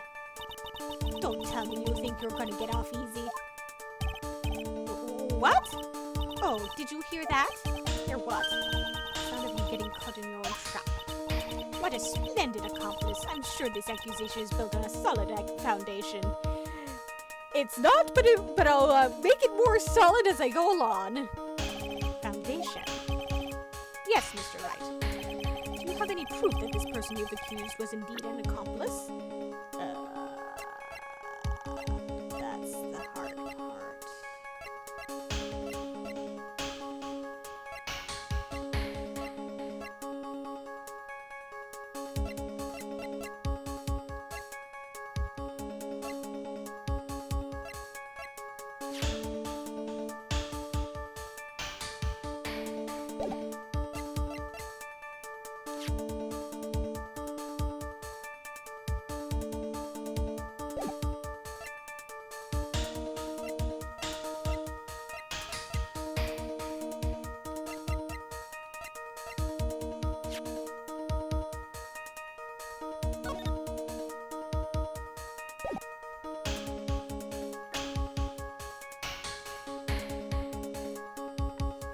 Neon's like, I'm not sure this is the right track.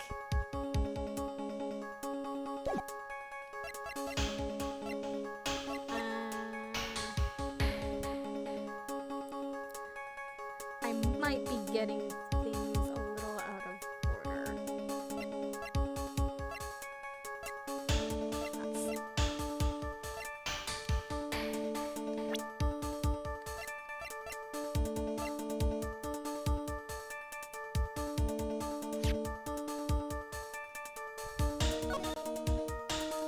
I'm pretty sure the monkey is involved somehow. I just can't remember. I'm just not sure how to bring him into the proceedings. But actually, like, support what his involvement was.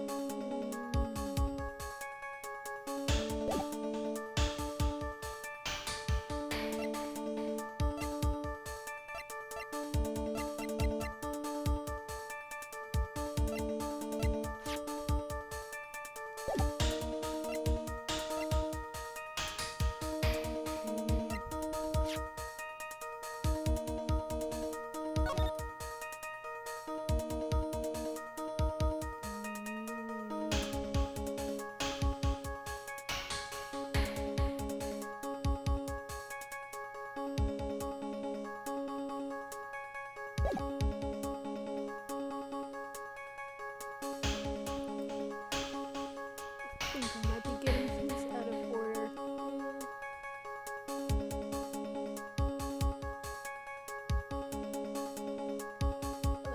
I'm going to go for it and see how badly I flub this. Yeah, there we go.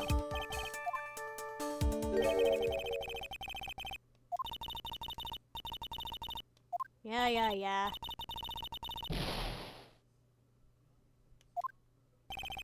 Arg. What are you doing, Nick? What do you say about this, Mr. Wright? Did Acro have an accomplice?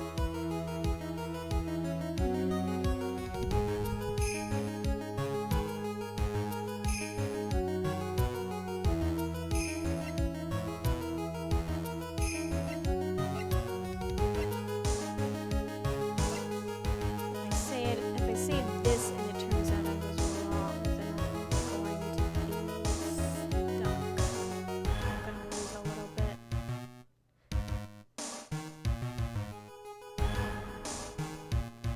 gonna give the other one a try. Now then, this must be when you get to hear the name of the mystery accomplice. Not this time, Von Karma. Ah, here we go. Okay. Yeah. What? Mm-mm. You're not gonna sucker me into this one. Like you did last time. What are you blabbering about, Mr. Wright? There was no accomplice. Acro planned and committed this murder all by himself. Ah, okay. Okay, yeah, I think now I know where the monkey comes in.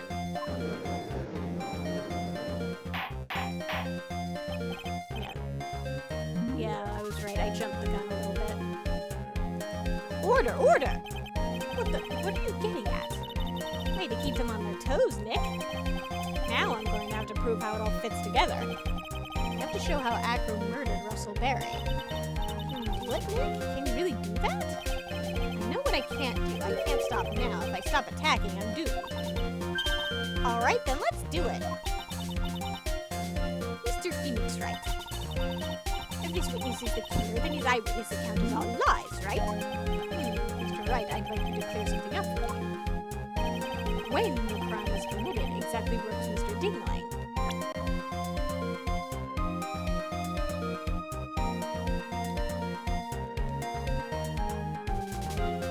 Take that! There's no way he was anywhere but exactly right here.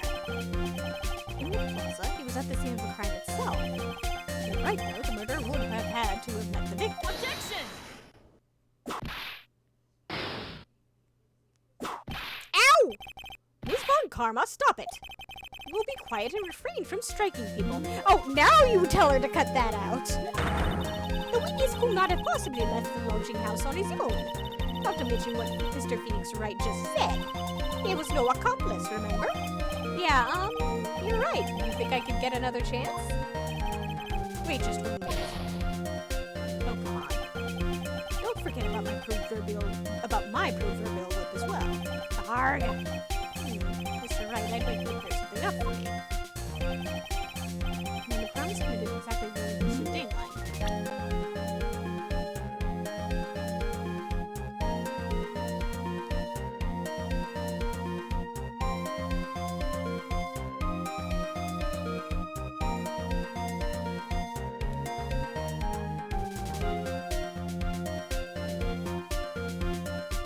Take that!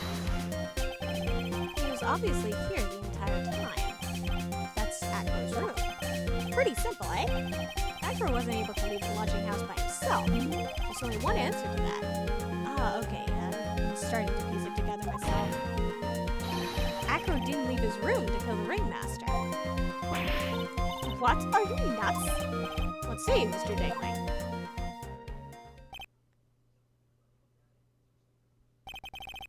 It's an interesting theory.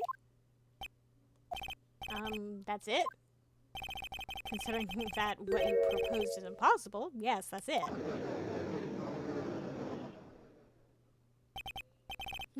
Mr. Wright. Yes, Your Honor? As the witness has stated, your assertion is impossible. As he is in a wheelchair, there's no way he could go to the scene or be the killer. You've got a point. It seems you've forgotten once again, Mr. Phoenix Wright. The defendant was clearly spotted at the scene of the crime. That's true. Mo said that he saw Max, didn't he?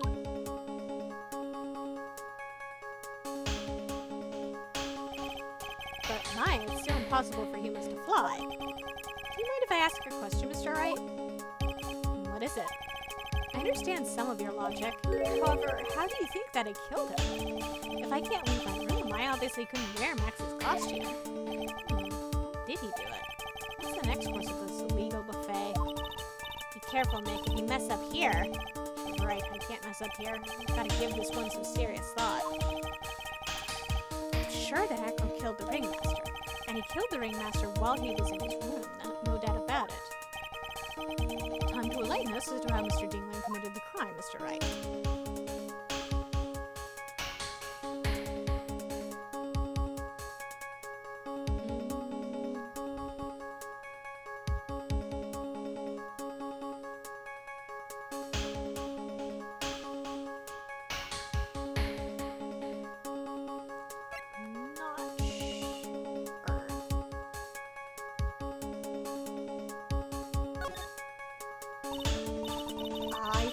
finally be graced with an explanation.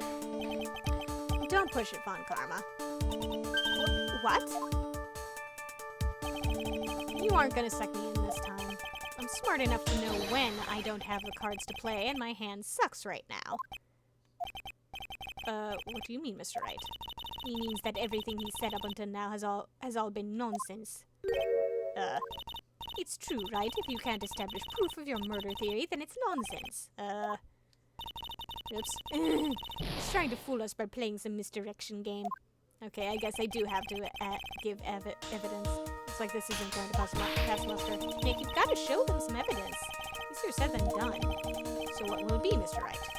I'm going to present some evidence. So what did Mr. Dingling use to commit the crime of murder against Russell Berry?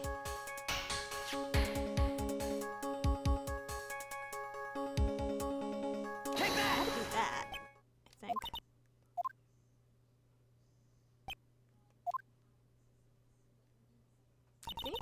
I think you should try again, especially before someone gets the chance to say something. Yeah, you're probably right. So as I was saying, this piece of evidence... Stop, wait, I say. Before you start over, you must be penalized. Damn it. I'm doing so great! Oh, he caught me. And if you don't put an end to this funny business, I've got a few more ideas.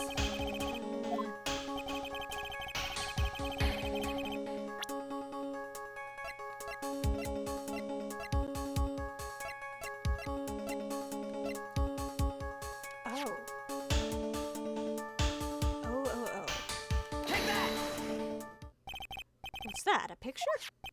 It is indeed. The problem is with the item that's shown in the picture. The bust? It's quite a large bust, and because it is life-sized, it is also very, very heavy. Heavy. Heavy enough to guarantee a certain death, especially if it was dropped from a third-story window. I got the wrong heavy object. Ah! See, this is how Acro was able to kill the ringmaster, with the force of gravity in Maximilian Galactica's ample bust. I'm just picturing Maximilian just sort of covering his chest. My what?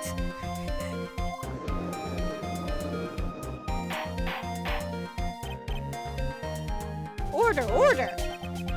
So you're saying the bust fell onto the ringmaster? A rather simple crime.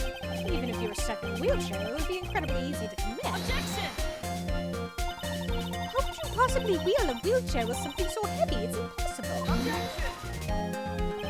Well, Acro's an acrobat.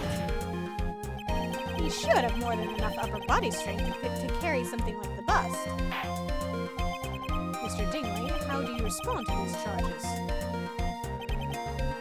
Well, Acro's at a loss for words. He should be. He knows that I'm getting close to the truth. Well, Acro, you can't run away from things this time. Ow! I'd watch what I say if I were you, Mr. Phoenix, Wright. What? Your Honor, the physical health of the witness is material to this case. I demand that we get proper testimony from the witness himself. Testimony, you say? Von Karma. She's just using this testimony as a ruse to stall for time. That's not how you spell ruse. Objection! There's absolutely no need for such testimony. Objection! The defense has its version of the murder. The prosecution has the right to respond. The defense's objection is overruled. Why can't he see things my way once in a while? Mr. Dingling, I'm sorry, but we need you to testify about your physical condition. If you have any doubts about your ability to testify, we can request expert testimony. The witness will have no problems. However, let's all be respectful towards him. Thank you. That woman will sink to any low to win a case.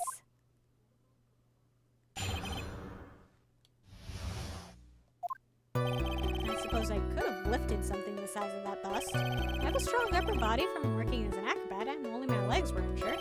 However, lifting the bust and looking out of the window would have been impossible. There's no way I could have exerted that kind of force on my lower body. It makes it impossible for me to know the location of the ringmaster's head. Thus, it would be unrealistic for me to drop the bust on him, don't you think?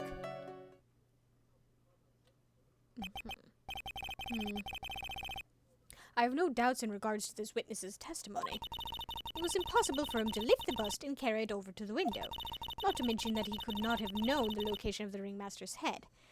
Oh, yes, he could. A single false step would have led to even more severe injuries. That's what I was thinking. What is your opinion on the matter, Mr. Wright? I'd still like to proceed with my cross-examination. He's simply stalling. It's shameful, really. You're doing the same thing. I can't let her get to me. I've got to focus.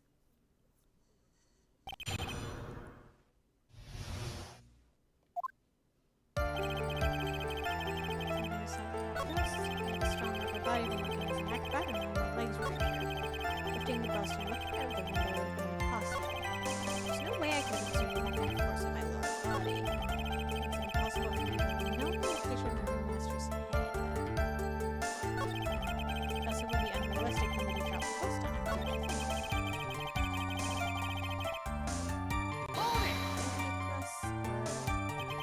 Why do you say it would be impossible? Allow me to explain. You accept that if I was carrying the bust, I couldn't see out the little window. Thus, there's no way that I would know the location of the ringmaster's head. Well, I suppose you've got a point. Hey, Nick? Huh? What if you turn things around? Maybe you think of it sort of like this. If he knew the location of the ringmaster's head, then he could drop the bust. That does make sense. If only I could prove somehow that Acro knew the location of the ringmaster's head without looking down.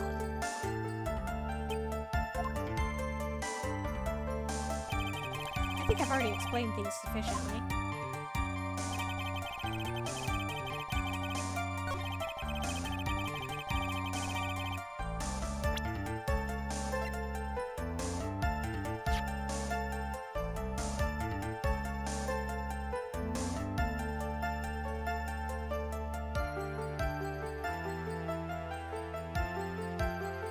I hope this is going to work. I kind of feel like this feels like a non sequitur, but then again, sometimes presenting the evidence. Oh, box or the note. That too. Oh, the note might be better actually. Objection! No, the note is not better. In fact. Okay. They aren't, are they? No, I need to get to that.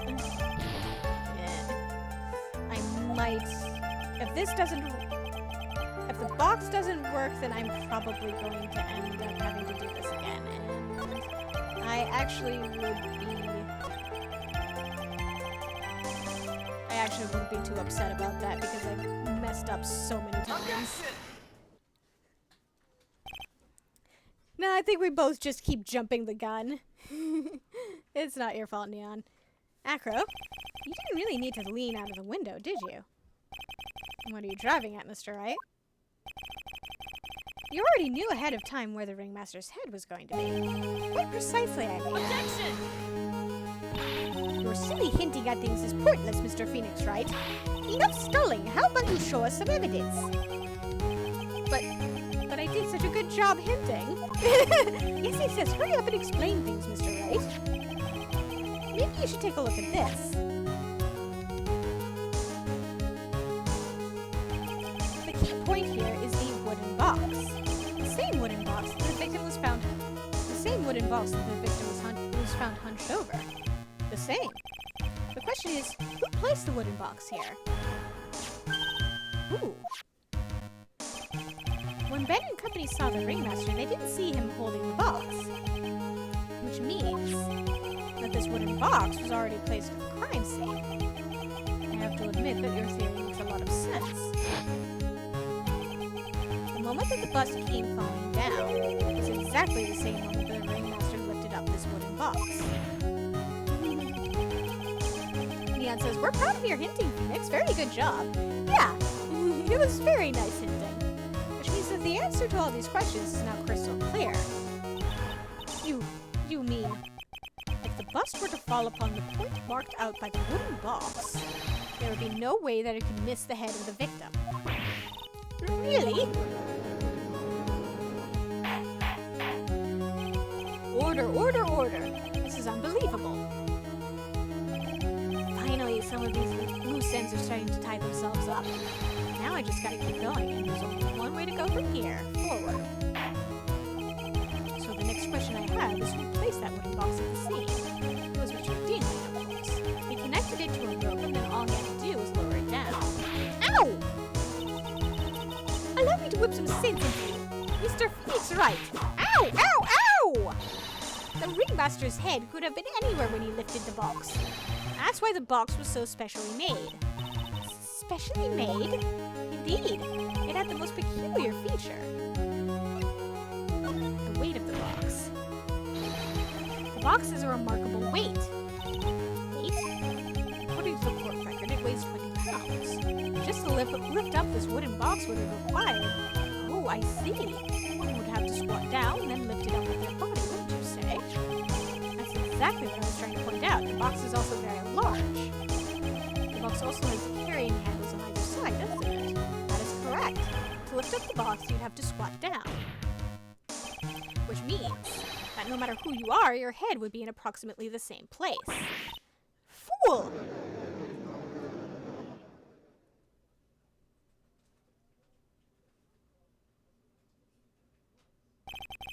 Does she even bother to listen to me anymore? I've heard what you've had to say. I must admit, I'm shocked at your imaginative skills. Did you drop it? Did you drop the bust onto the ringmaster? What are you talking about? Even if I wanted to do such a thing, I couldn't. What? Mr. Wright, do you recall the original location of this bust? Of course I remember. It was on top of the table in the cafeteria. And what happened to it? I'd like you to remember one important fact, Mr. Wright. I could not possibly leave the lodging house by myself. Ah, that means... You understand what I mean, don't you? I may very well have been able to drop the bust from my room. However, how would I have gotten the bust from the cafeteria to my room? You see, Mr. Phoenix Wright, explain that. Don't forget, you said there was no accomplice. Arg. Tell us exactly how the witness would have carried the bust from the cafeteria. Yep, we definitely have a problem here. This is no place to get perplexed. Try to get my wits about me and prove how things happened once and for all. Alright, Mr. Wright, let's hear your explanation. How did the witness get the bust from the cafeteria back to his room?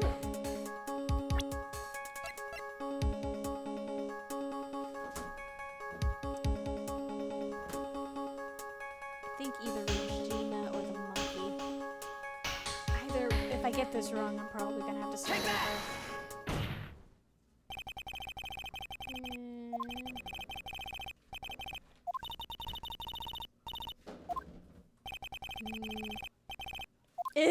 Yeah, I'm doomed. Yeah, I screwed up. Welp. That's enough. This court sees no reason to further prolong this trial, nor is there any need for more time to decide the case against the defendant. This case is extremely clear. I see no room for misinterpretation of the facts. This court finds the defendant, Mr. Billy Bob Johns, guilty. Whoops! Well.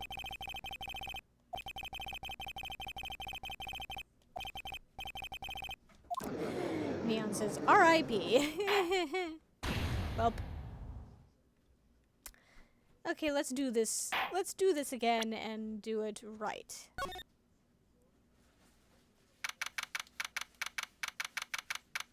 Please let me skip stuff. Please let me skip stuff. Ah.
Hold it!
Take that!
Objection!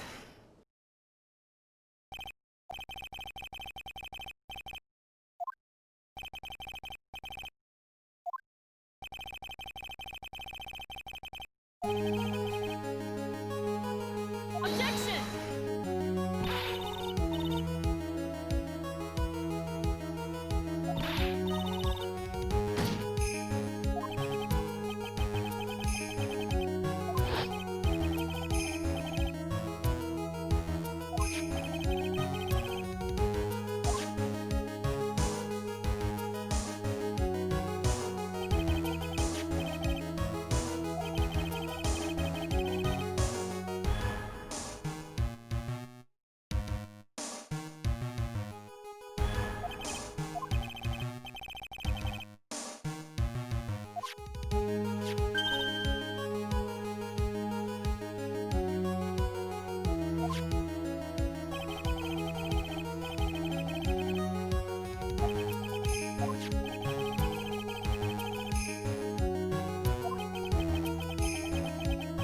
I've almost caught up. Wish I could have skipped some. Wish I could have skipped through most of the text.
Okay, let's get this one right this time.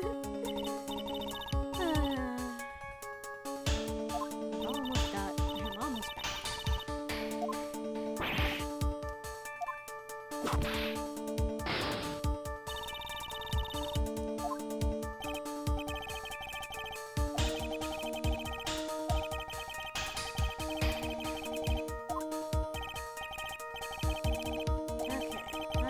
Take the bus from the cafeteria back to his room.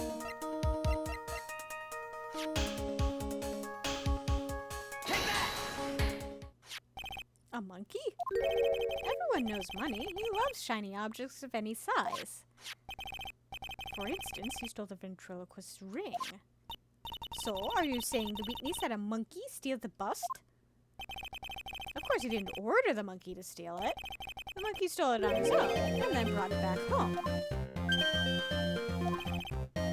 Oh. Money lives in Acro's room. Acro's room? Why are you shouting? Objection! But the bust was bronze, wasn't it? Bronze isn't all that shiny. Objection! Maybe you should put the whip down sometimes and read the court record. My, those are some very nice cards he's holding. Yes, and they are made of platinum, which is very shiny. Gah! Acro? Money is a strong monkey, right? It's easy for him to bring the bust back to your room. If he wasn't able to handle that himself, I'd be on the market for a new roommate.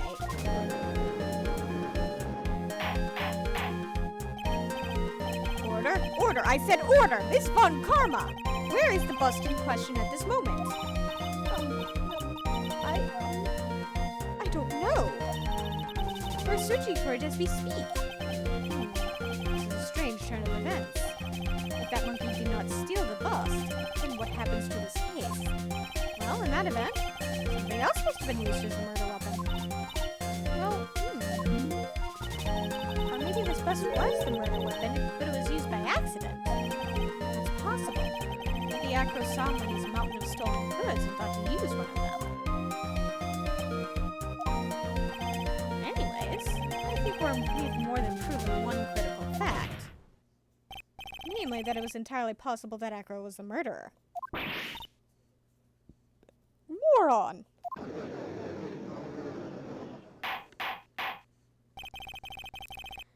Mr. Wright's argument was so circular, I'm still a bit dizzy. However, his argument does hold water. There's no denying that. And Neon's like, rude? Yeah, very rude, Francisca. Ow! Don't seem so flamboozled, especially by this fraud of an attorney. Fraud? You've forgotten the absolute most important thing, Mr. Phoenix Wright. And what is that? You should know. You forgot that your fraud of a magical client was spotted at the scene of the crime. Ah. There is no reason to doubt the clown's testimony.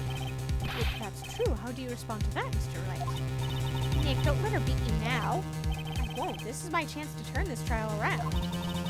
When the murder occurred, there were two people at the scene of the crime. Or were there two people? One was the victim, Russell Berry, and the other was the murderer himself.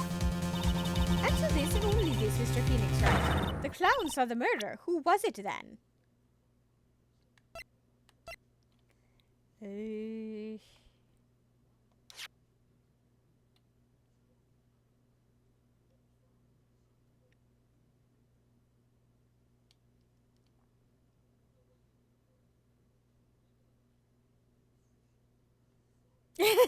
Neon says, it was me, I confess. Gasp. Neon, I can't believe you did it.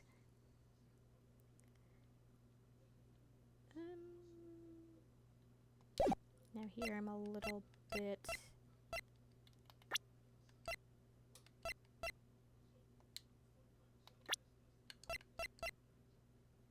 Take that! Quite what I meant to do. Sound access ow! I asked who was the other person Mo saw on the scene. That evidence has nothing to do with the question. Objection! Au contraire, mon frère, it does indeed have something to do with the question. Most of these saw Max's silhouette. But we did not actually see the man himself. It wasn't a human being he saw. I keep accidentally solving parts of this. How is that possible? It's simple, really. What Mo actually saw that night was Max's bust. Objection! What do you mean by bust? What are you talking about? Have you tried using your brain at all in this case? I have been! I've been giving it a big workout. Neon says it's very impressive. It is. The silhouette he saw just happened to be wearing a cloak. Objection! There's no reason why you couldn't attach a cloak to the bust. Or a cloak like that could easily get snagged on the bust if they came into contact. Idiot, who in their right mind would put a cloak on a bust? It doesn't matter who put it on the bust. Just wait a minute now, Mr. Wright. Who put the cloak on the bust? That question is of the utmost importance in this case, don't you agree? No, not me. So let's have it, Mr. Wright. Who put the cloak on the bust? Obviously, it would have been Acro. Take that! I wonder, Mr. Phoenix Wright, didn't the defendant wear his cloak the entire time he was at practice? Oh, wait, no. So then how did this person get a hold of the cloak? Well, I know I'm fucked up. I fucked up and I know exactly where. Furthermore, how would this person have gotten the cloak onto the bus, I wonder? Because this person was not spotted at the scene. I'm sorry. When she's so nice about telling me I'm wrong, it hurts even more. Ow! The famous Von Karma carrot and whip approach. So let's have this, alright? We'll put the cloak on the bus. Take that! Fool! Him! We're saying it was the victim himself, Russell Barry. That's what I'm saying. I mean, the victim himself placed the cloak on the bust? Place the cloak isn't really the right way of putting it. Then what would be the right way of putting it, Mr. Wright? Explain yourself! Nick, do you really have a handle on all this? I'm fine, Maya.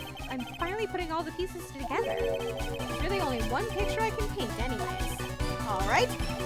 So you want to know what really happened that night? Let's step back in time. Acro used a rope to lower the wooden box onto the scene. Then he attached that rope to the bust and dangled the bust out of his bedroom window directly above the wooden box. At the same time, the ringmaster told Max to wait in his room and went to the scene. Of course, at the time, the ringmaster was wearing Max's costume. Perhaps he didn't want anyone to recognize him that night. But just as he feared, he was spotted at the entrance of the lodging house by none other than a ventriloquist and his puppet, Ben and Trillo. When the ringmaster arrived at the scene, he bent over to lift the wooden box. And that's when Acro took his chance and released the rope. Now this is when the magic happens. At the very instant that the bust hit the victim,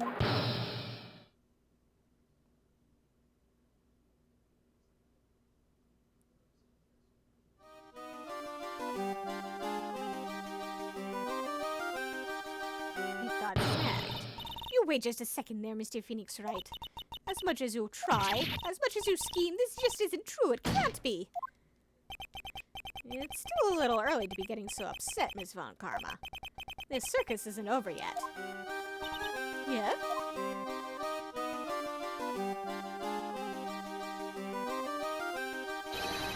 With the shock of impact, it threw up the cloak and it got snagged onto the bust. That's when the sound was heard by a witness and he took a look out of his window. That witness was, of course, Lawrence Moe Curls, the clown. When Moe looked out his window, the cloak had already snagged onto the bust. Now, having completed the crime, Acro naturally went about pulling up the murder weapon. Of course, he had no idea that Moe saw the bust being raised with the cloak dangling on it, primarily because in his wheelchair he couldn't see out of his window.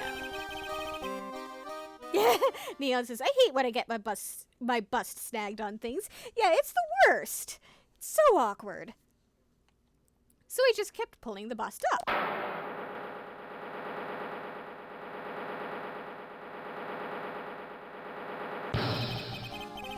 And that is how the magical murderer disappearing into the sky came to be.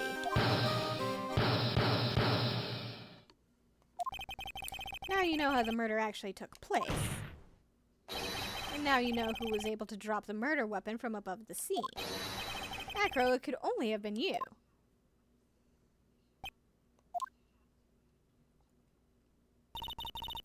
Acro's been playing mind games with all of us. He sure has. But he has come to the end of his rope now. So? What now? You've graced us with a rather long-winded tale. But do you have any evidence to prove that your fairy tale is true? Evidence? In this court, only two things matter. The power of evidence and the power of my whip. I'm pretty sure your whip shouldn't be in the courtroom to begin with. Don't forget the power of my gavel as well. Mr. Wright, the prosecution brings up a good point. Can we see some evidence? Nick, they say they want evidence. Just explain how there can only be one possible murder. There's still something unusual about Moe's eyewitness account. Unusual? Contradiction, actually. Okay, then use that and get out of this jam. That's enough talking amongst yourselves. Proceed, Mr. Wright. Present some evidence to the court that backs your claims. hard proof that you've unraveled the trick to this magic case.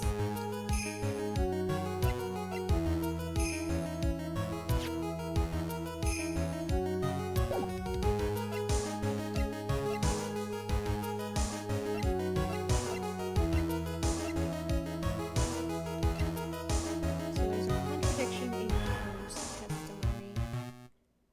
That's what Phoenix is claiming.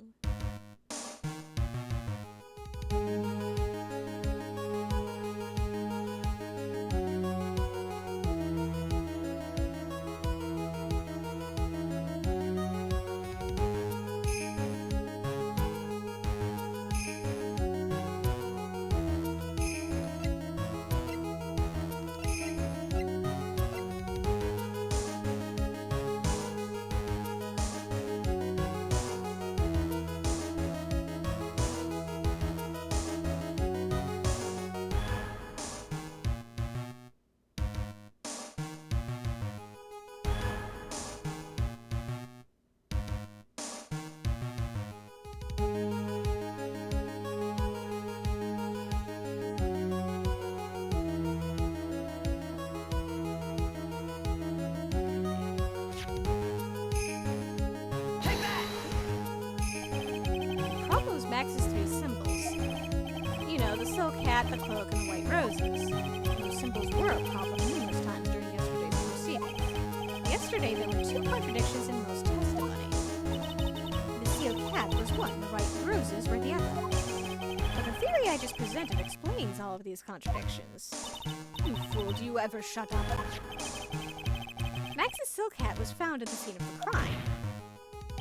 However, remember what Mo said yesterday. He testified that the criminal he saw fleeing the scene was wearing a silk hat. There's only one explanation for that. The silk hat that Mo saw was actually the bust.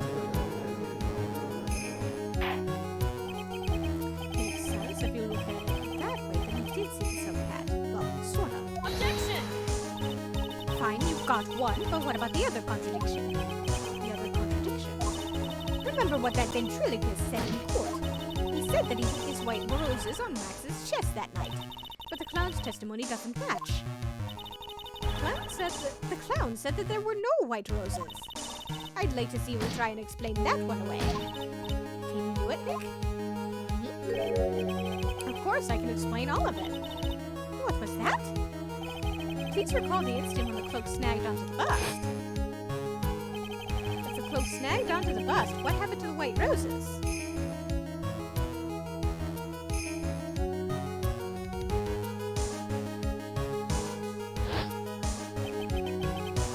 you get it yet? If the cloak got snagged onto the front of the bust, it means that the white roses would end up on the back of the bust. Ah! Which explains why Mo didn't see it. The white roses were not visible because they were on the back side of the bust. Order, order!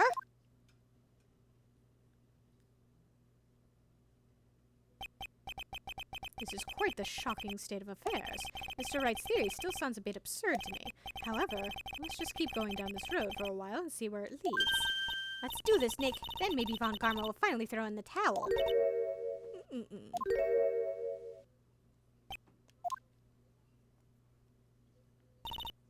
Well, so much for that theory.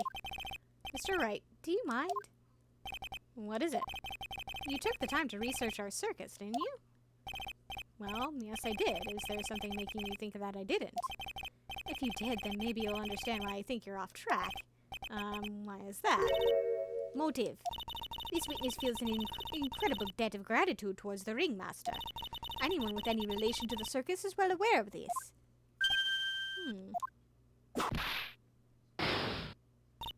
Thus, there is absolutely no way someone like this would kill the ringmaster.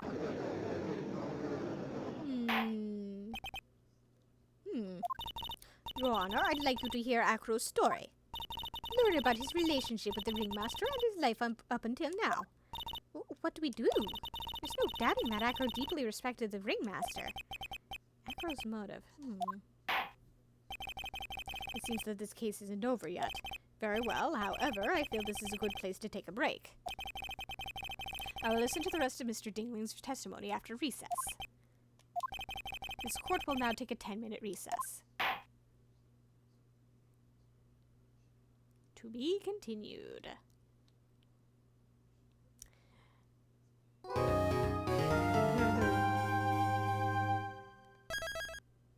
That went considerably better than last time. Still took a pretty steep penalty, though. Ah, well.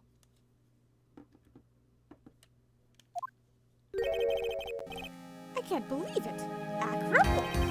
It's pretty shocking, isn't it? It definitely is, and to think he was always the most straightforward of the group. Jeebus, unbelievable. Acro tried to pin the murder on you on purpose. He did? Psst, psst, cough. My, he's just a little twerp, isn't he? Well, that's one way to put it. Cough. Hey, pal! You're gonna ignore me after I went to all this trouble to bring you some evidence? Ah, Detective Gumshoe. Ah, forget it. I'm going home. This guy deserves to be guilty anyways. Now, Detective, I'm sorry. Now, why don't you relax a little? You've got some really tasty milk. How about a card trick, Detective? Ho. Well, if you insist. Now, about that evidence you mentioned, what is it? Here you go. Huh? This was yesterday in Acro's room. The result of our investigation. You can look at it later. Won't Conrad be mad that you're doing this?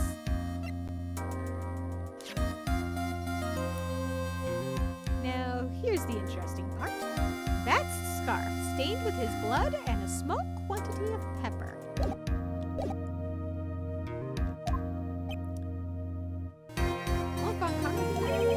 That's why this is all a secret. Huh? Look, details are on a need-to-know basis, and we're not really allies or anything. But everything that's happened in court up until now has gone according to our plan. Von Karma looked like she was in a pretty big hurry, though. You'll figure it out eventually, pal. Yesterday, our final plans were put into place. Final plans? Uh-huh. That reminds me. I've got a message from the prosecutor for you. Judgment comes at the very last instant. That's it. And that's it for me too, pal. I'm going home.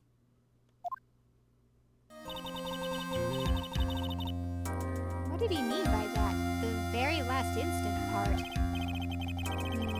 Everything he said seemed pretty cryptic to me. Neon says, why would you pepper a scarf? You can't eat it. Yeah, that's a very good question, isn't it?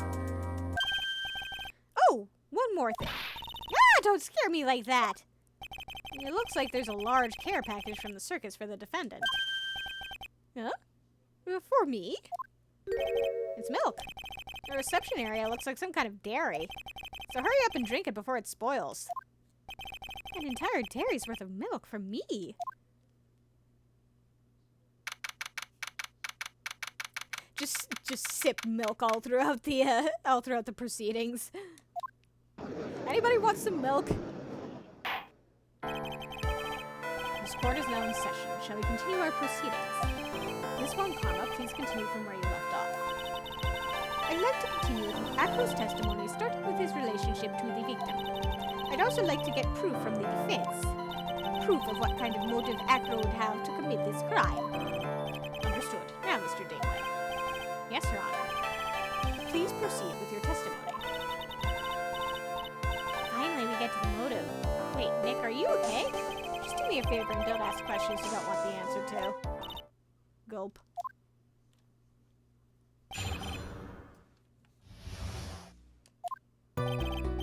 When we were little, we were abandoned by our parents. That's when the ringmaster of the Barry's Big Circus, Russell Barry, took us in. I became an acrobat at around 9 years old. I wanted to find a way to repay the ringmaster. That was my sole purpose in life. You're such a thoughtful young man. As you heard, the witness deeply respected the victim. I wonder how anyone could think that Acro could kill the man he held in such high esteem. You're absolutely right. How could anyone think that, Mr. Wright? Which is why there's no real need for a cross-examination, is there? Actually, that's the question I'm trying to answer myself. Why would Acro kill the ringmaster? This might be my last chance to answer that question. No need to question him now. No, of course I'm going to cross-examine him. The defense has a right to cross-examine the witness. You're so tactless, Mr. Phoenix Wright. You don't care about justice, do you? You just want to fabricate a motive. Of course I care about justice, and I'm not going to be fabricating anything. Very well, Mr. Wright. Cross-examine the witness.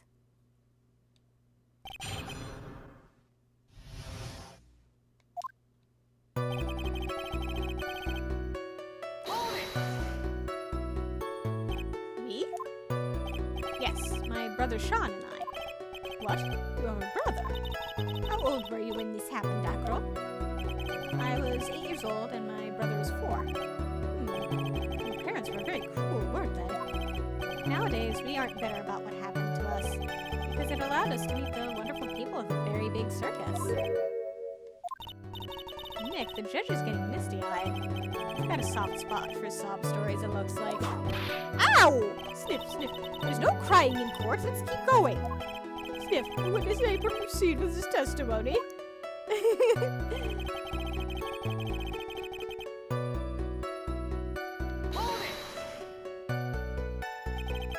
How would you describe your relationship with the ringmaster?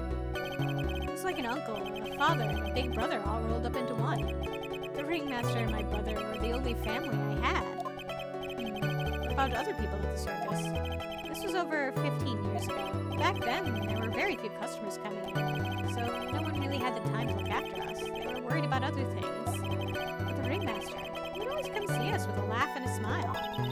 What a beautiful story. That's why I was always thinking of what I could do to help. I wanted to thank him. Nick, isn't Acro such a wonderful person? No, he seems like a nice guy, which is what makes this so difficult. So then how long have you been a performer? Became an acrobat at around 9 years old. He's 26 now. You started off as an acrobat at that early of an age? I begged the ringmaster until he finally agreed to let me do it. Ever since then, I have been in incredible physical shape. That's also when I decided to form a group with my brother. We called ourselves the Flying Dinglingberries.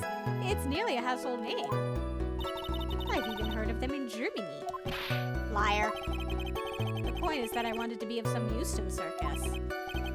You are truly a remarkable young man. The judge keeps looking at Acro almost like a proud father.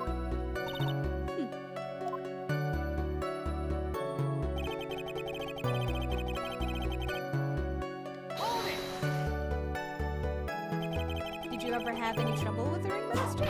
Ow! How could you ask such a thing, Mr. Phoenix Wright?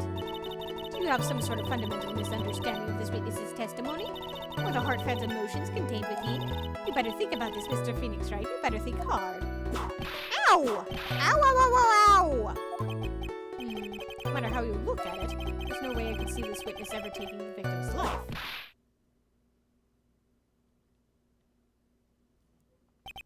Exactly! I've been waiting for you to say that, Your Honor. Nick, I hate to say it, but I agree with them. I was trying to chase down the truth, but I ended up just looking like a jerk. I think that will be enough for now. Pondering whether or not this witness would kill the ringmaster leads me to believe that is pretty much unlikely. Exactly right, Your Honor. Mr. Wright, I'd like to ask you a question. Go ahead, Your Honor. What was Acro's motive for killing the ringmaster? How about it? Can you explain that to me?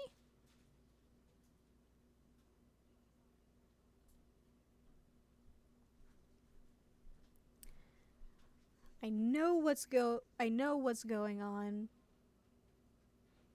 I think I might be able to prove it. Now that I've come this far, there's no way I could answer no, I can't. Oh, this is gonna be good. No. Very well, then please enlighten the court. Let's see some evidence that proves Acro's motive for killing the ringmaster.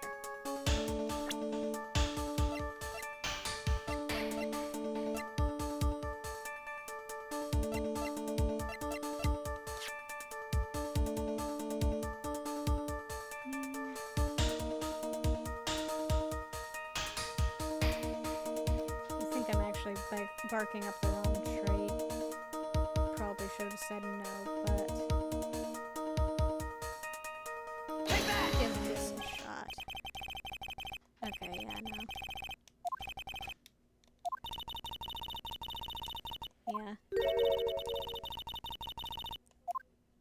This is me jumping the gun. This is me kind of deliberately jumping the gun here. Ow. That's a very painful prize.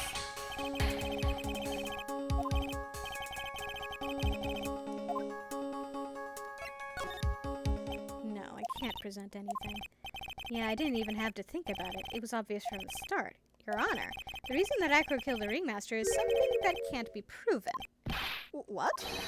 That's because Acro had no reason to kill the Ringmaster at all. Ow! Your foolish attempts to fool us like foolish fools are so foolhardily foolish. Did you forget you made an accusation against this witness, did you not? I believe it was this is the real killer of Russell Berry, Ringmaster.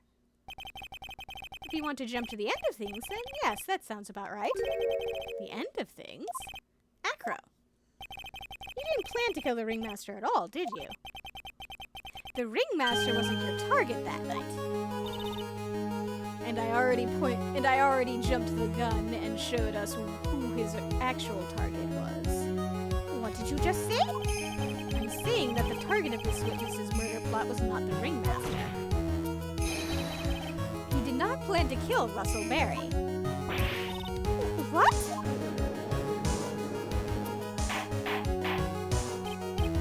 Order, order. Bailiff, I don't care who it is. Smack anyone who's loud in the face. Twice if you must. Mr. Wright, what in the world are you trying to do to my court? Ow! Mr. Phoenix Wright, what in the world are you trying to do to his court? Did you need to whip the judge for that? Are you attempting to imply that Acro was trying to kill someone else? Yes, I am. Neon asks, so, like, what's Francisca's record for number of fools inserted into a sentence? That's a very good question. I imagine she's probably inserted fool into every conceivable position in a sentence at some point.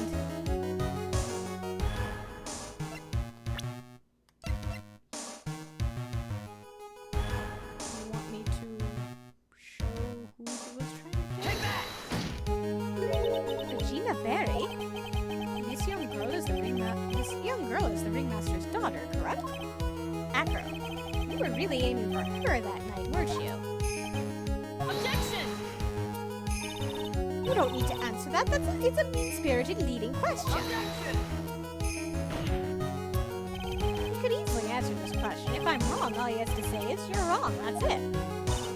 That's it, huh, Mr. Phoenix Wright? Enough, Mr. Wright. Allow me to... Ow! The only thing allowed to interrupt me is death itself. Huh? And that goes for you too, Mr. Phoenix Wright. Show me evidence, now! I want to know why Acro would want to kill Regina Berry. Yes, me too. I demand to see some proof. Present evidence that proves Acro is out to kill this young girl.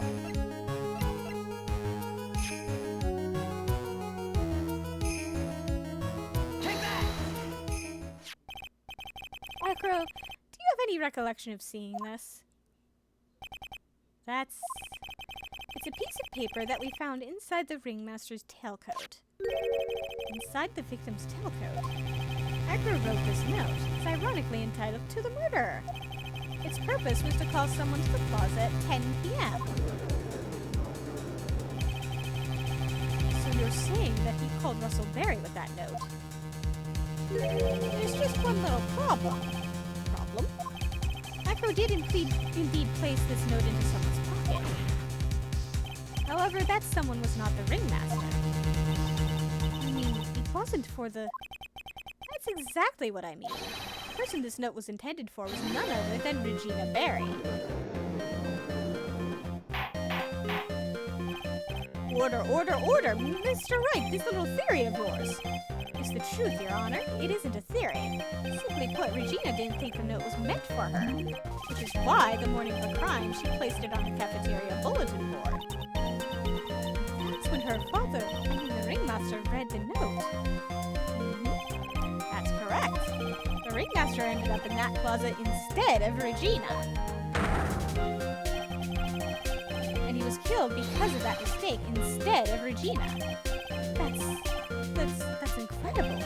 Am remember the testimony that Acro gave us earlier today. Lifting the bust and looking out of the window would have been impossible. There's no way I could have exerted that kind of force on my lower body. If I were to do that, I'd end up falling out the window myself.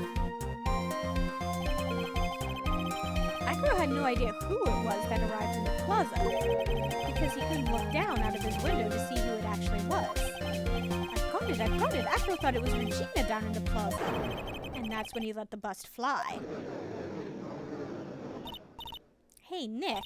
Is it Regina listening to all of this from the audience? She is. Unfortunately, it's only going to get harsher from here. I hope Regina can handle it. Acro wrote this note to Regina. Objection! Foolishly foolish fool with foolishly foolish fool ideas of foolish tomfoolery. You're so foolish you even made me sound like a foolhardy fool. I think that might be a new record for Franziska. Very well, Mr. Phoenix Wright. If you're so sure, then tell us about this line. I have conclusive evidence of what took place. Uh-huh. That's a line in the note, all right. Well, then if the note was sent to Regina Barry, it must mean that this note is declaring that Regina Barry is a murderer. You just don't get it, do you? What? What did you just say? The ringmaster knew what the note meant, which is why he went to the plaza, in place of his lovely daughter.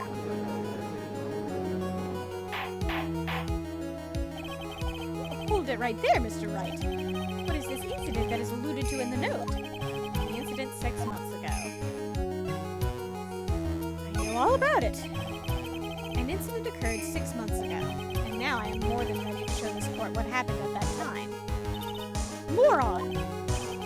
Wait, are you sure that it relates to the present case? It does indeed, Your Honor. Everything in this case has its start in what happened 6 months ago. Really, Nick? I think so. Well, then, if that's the case, hurry up and tell us about it. What is this conclusive evidence mentioned in the note? I know I'd certainly like to know what it is. If I can't answer that question, the judge is going to think I'm bluffing. The conclusive evidence about the incident 6 months ago is actually... Take that! What? This is it? Well, I kind of figured that I'd try and get rid of evidence. Oh, come on. God damn it. Oops.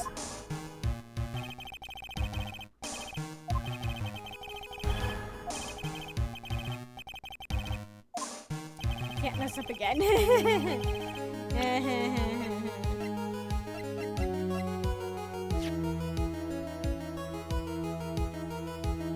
Take that!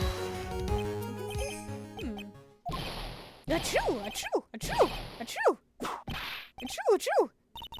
What kind of spicy joke is this, Mr. Phoenix Wright? Neon suggests saving to be safe, but if I did that, it would boot me back to the, main screen, so... It isn't a joke at all. It's the decisive evidence you asked for. What do you mean? The victim would arrive and try to take away the wooden box. That's when they discover the decisive evidence found inside. Another unbelievable conclusion. Very well, Mr. Wright, so what exactly are you saying? Are you claiming Regina Barry killed someone with a small bottle of pepper? Taking the note into account, that's the only logical conclusion you can draw. Objection! Foolish fool who never tires of his own foolish ways. If you're so sure, Mr. Phoenix Wright, then answer this question.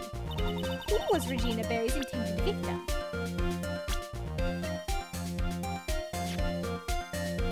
Take that! Who is this? That is Acro's younger brother. Objection! What does this prove? His younger brother isn't dead? Technically, that's true. However, Bat has been in a coma for 6 months now. It's not a stretch to see how Acro could feel that his brother is dead. Regina, she did that to him. You spent your entire life dreaming up new ways to be a fool. Naturally, the prosecution has looked into Acro's brother, Sean Dingaling. 6 months ago, he was bit by a lion and fell into his current comatose state. Lion? Regina, I mean Miss Regina Barry, is an animal tamer by trade. However, no tamed animal in that position is ever trained to attack another human. They wouldn't understand the command. Moreover, Miss Regina could never do something like that. It's just not in her. So then what happened to Acro's brother? He's not the victim of an attempted murder. He's the victim of an accident. I see. Now what do we do? No one seems to be going along with your theory. Do you think what happened to Bat was actually an accident?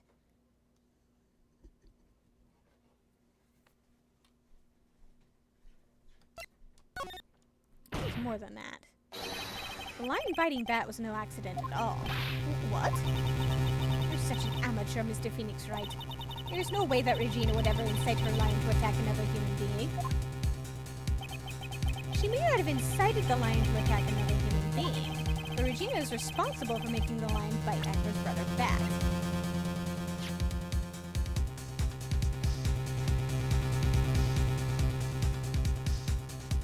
Now can I present the scarf? That's just a scarf. Acro? This scarf is something that Bat used to wear, correct? That's right. And who was the one that gave this scarf to Bat?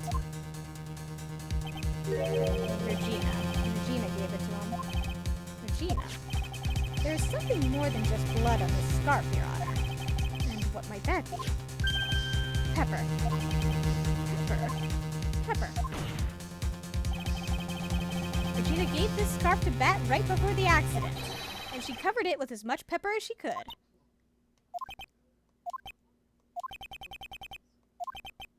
Hey, what's with the silent treatment? And why is the bird pecking my face again? Excuse me, Mr. Wright. You've done a good job of fingering a criminal, but out of curiosity, what was her crime?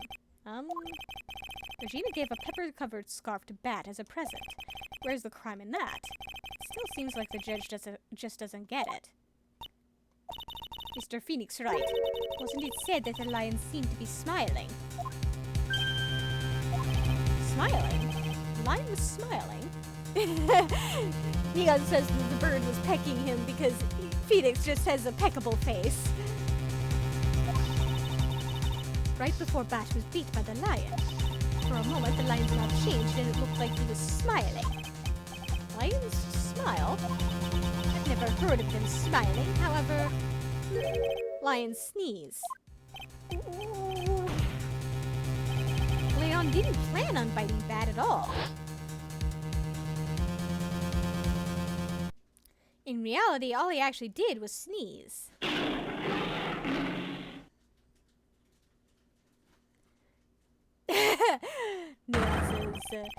Neon says, perhaps his face is impeccable even.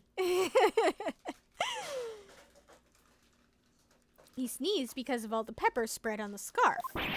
What? You fool!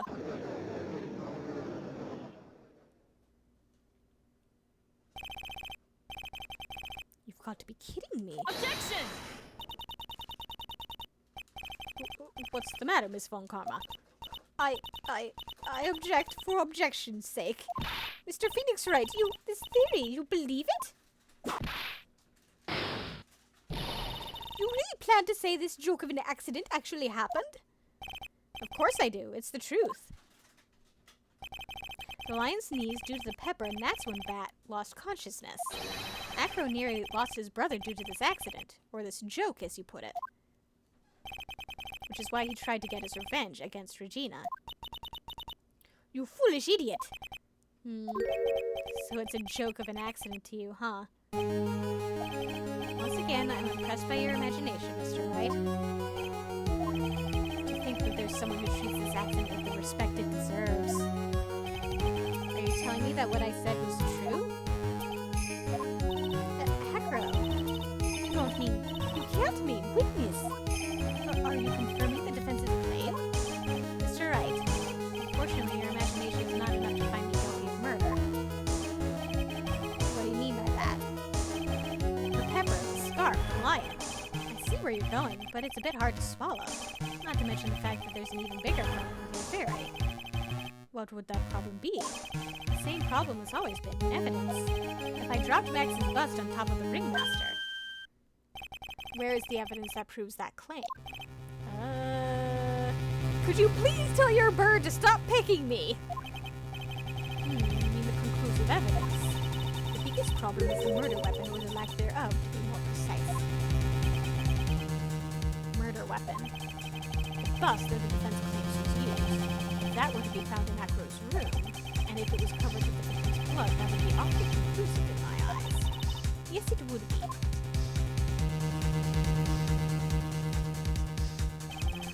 Bust. Nick, you've got to do something. This is the last step. If I get this one right, the case is won.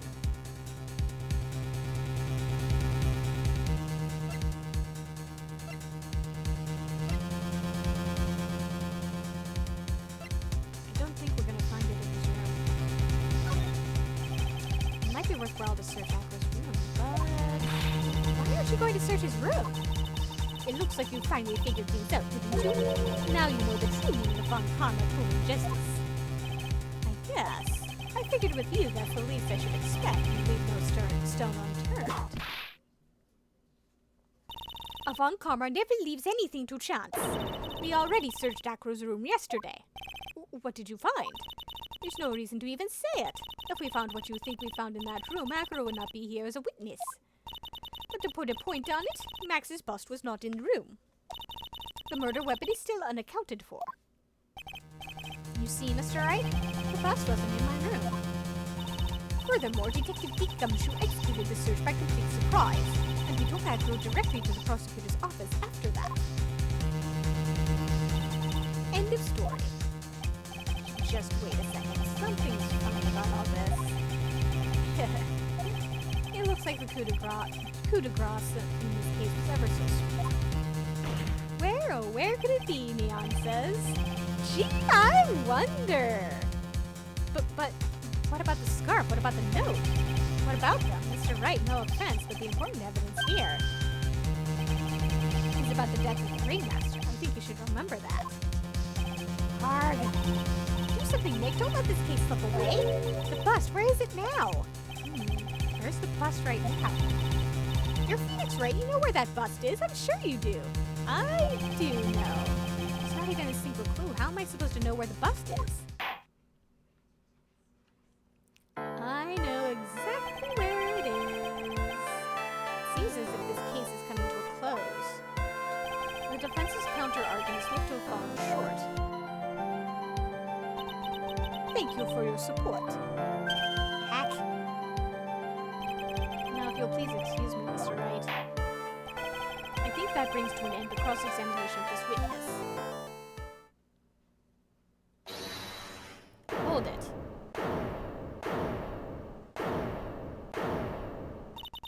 Where is Max's bust?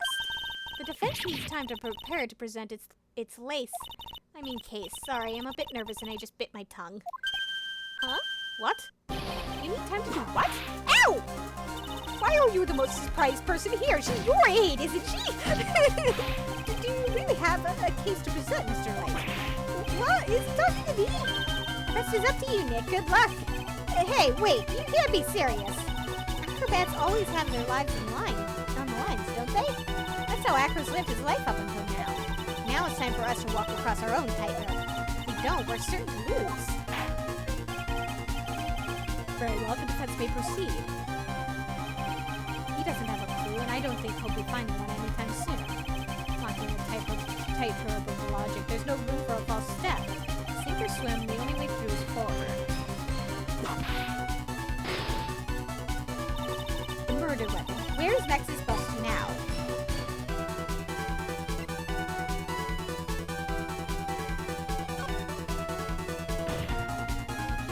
It's obvious. The bust is inside this very courtroom. It's obvious?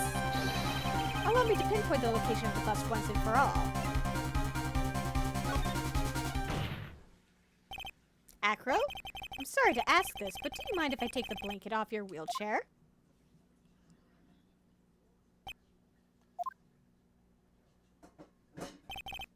I'm sorry, I didn't quite hear you, Mr. Wright.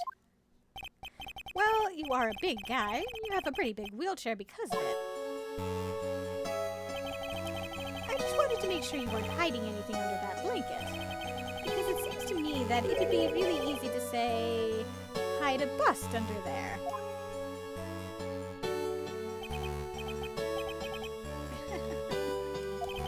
Once again, your penchant for humor hits me where it hurts, Mr. Wright.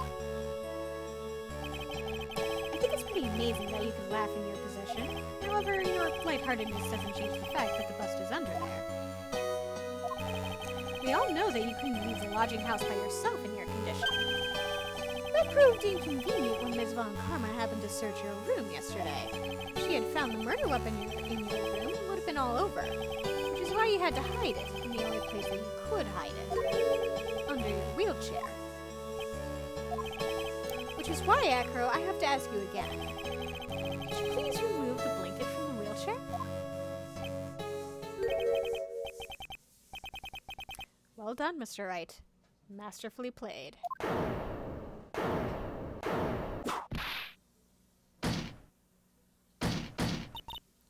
You fool!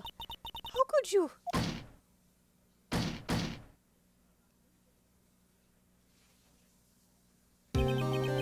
You've got me. I've been bagged by a real pro. Actually, two of them. Miss Franziska Von Karma and Mr. Phoenix Wright. What? There's just one thing I'd like to know. How did you know to launch the surprise search on my room last night? There were two pieces of decisive evidence, the cloak and the bust. I burned the cloak in my room and threw the ashes away with the trash. Regina always took my trash out every morning, you know. But the bust, obviously I couldn't throw that away. When you executed your search, all I could do was try and hide the bust. The only place that I could hide it quickly was under this wheelchair. Miss Von Karma, you had things all figured out, didn't you? I was completely sucked in by your calculated strategy. And now to be caught in the middle of court hiding the murder weapon. There's no way I can escape that. So you've got me. Well done, Mr. Wright. Well done, Miss Von Karma. It all makes sense now. I can't believe that Von Karma thought that far ahead. It's amazing.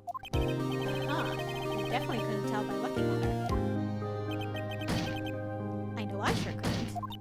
I can't believe it. I failed! Why did I order a surprise search of your room? If only I hadn't done that. It doesn't matter now, though. It seems as if we've arrived at the truth. Acro? Yes, Your Honor. Did you kill the ringmaster of the Berry Big Circus, Mr. Russell Berry? Yes, Your Honor. I'm responsible for that crime. Acro.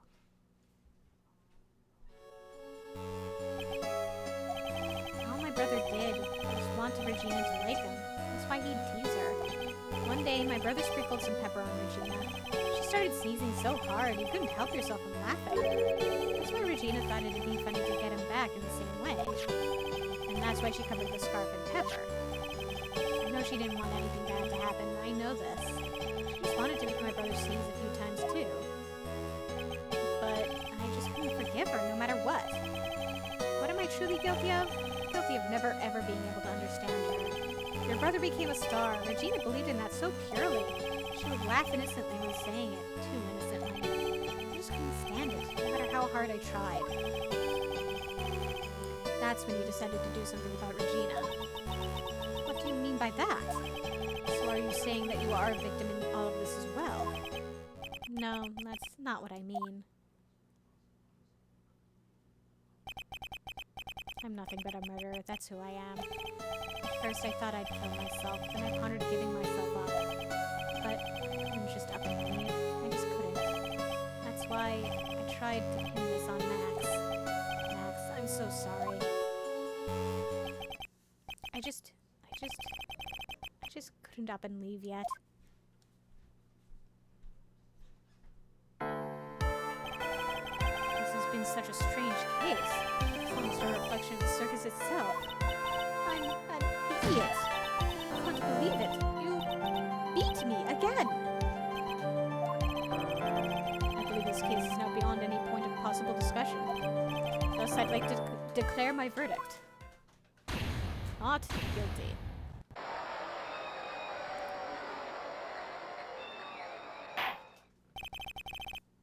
It's already past 10, but I think I'm going to play this out to the till I get back to the main screen. And Neon wonders, "You okay there, Francisca?" Yeah, she's looking a little bit worse for wear here. This court is adjourned.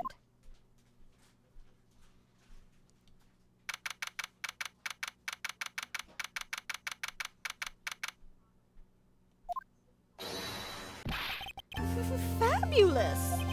But to be honest, I can't really be too happy about this. Acro, the Ringmaster, Regina, and Bat. Not a single one of them was a bad person inside, huh? That's a good question, and one I don't know the answer to. Congratulations! Congratulations, Mr. Max! Thank you. What's with the vibe in this room? We're just thinking about Acro. No. If you worry about people too much, then you'll be like this forever and never be happy. Huh? She's been like this for a while now. It's not my fault. Sweetie pie. Bad and Acros are never coming back. Oh, now everyone's gonna split up. Regina? Wright, tell me something. What do you want to know, Regina? Acro said something right at the end. They just couldn't up and leave yet. Does that mean that Acro is gonna try and get his revenge on me? He's not gonna do that to you, Regina. Are you sure? Are you really sure I can believe that? Yep. Acro doesn't have any desire for revenge anymore. That's true, but I want to see some evidence. Huh? Echo said that all the time to you, so I thought it'd work for me too.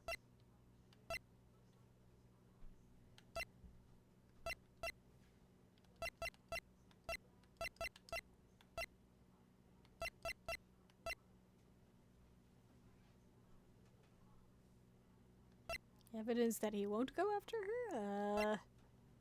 That's a good question.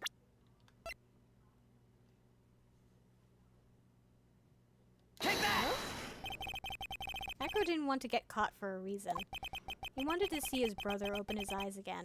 Oh, right. But Bat! That's right, Regina. He's still alive, you know? He is, huh? Now that Acro's been caught. I know. What? I'll do it. I'll stay next to Bat as long as it takes. Till he opens his eyes, and then until he can meet Acro again. So sweet of you, Regina. I'm sorry, Acro. I'm sorry, Bat. Well, hopefully this is enough to give her a little peace of mind. Hey, Max. What is it, Mo? We really put you through a lot, didn't we, buddy? I'm sorry about what happened. So whenever you'd like to leave us, I'll pay your fee and rip up the contract. I understand. Such a fabulous thing to do for me. I might even leave tomorrow. What's going to happen to the circus now? That's the big question. Our ringmaster was really an amazing person, wasn't he? Even though he's not here anymore, everyone is sticking together. The staff, the performers, no one wants to leave the circus. That's why I've made a decision. What is it? I've decided that I will take over as the new ringmaster. I'll turn this circus into the best circus this world has ever seen. The best circus the world has ever seen? Don't laugh! Amazing. Yay, I can't wait! Then I guess that changes things. Huh? There's only one thing the best circus the world has ever seen needs. The world's best illusions. Which means this circus needs the best magician the world has ever seen. Max, let's work together and make our circus super fabulous. What do you say, big guy? I don't know what to say. All I can say is thank you. Regina, you're gonna help them out too, aren't you? I don't know. Maybe the circus would be better off without me.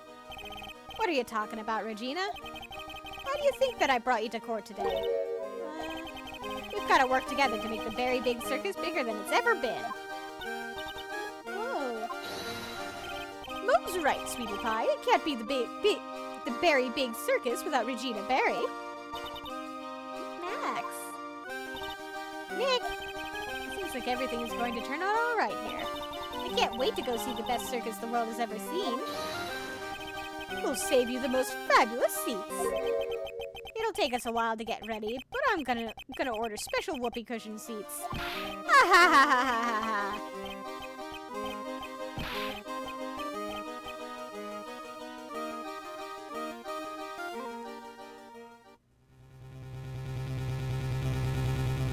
See what made the case. Just like I thought, yesterday's search really paid off, sir. You had it all figured out yesterday, didn't you? It was just a theory. If Actor really was the killer, I thought this was the only way it could end. Especially if he was the defense attorney. You mean Mr. Wright? Of course. Well, Detective, my plane is about to leave. Do me a favor and try not to be too harsh on Acro. Once I get back, I'll make a stop by the chief prosecutor's office. Yes, sir. I'll be waiting for you. Goodbye, Mr. Edgeworth.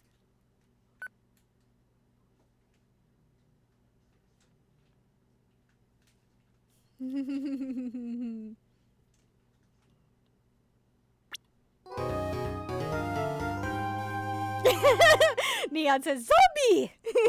Oh my god, he's a zombie.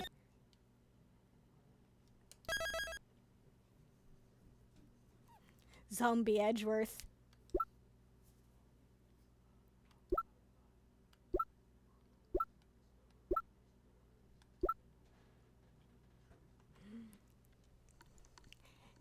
And that's a good spot to end for the night. That was a wild ride.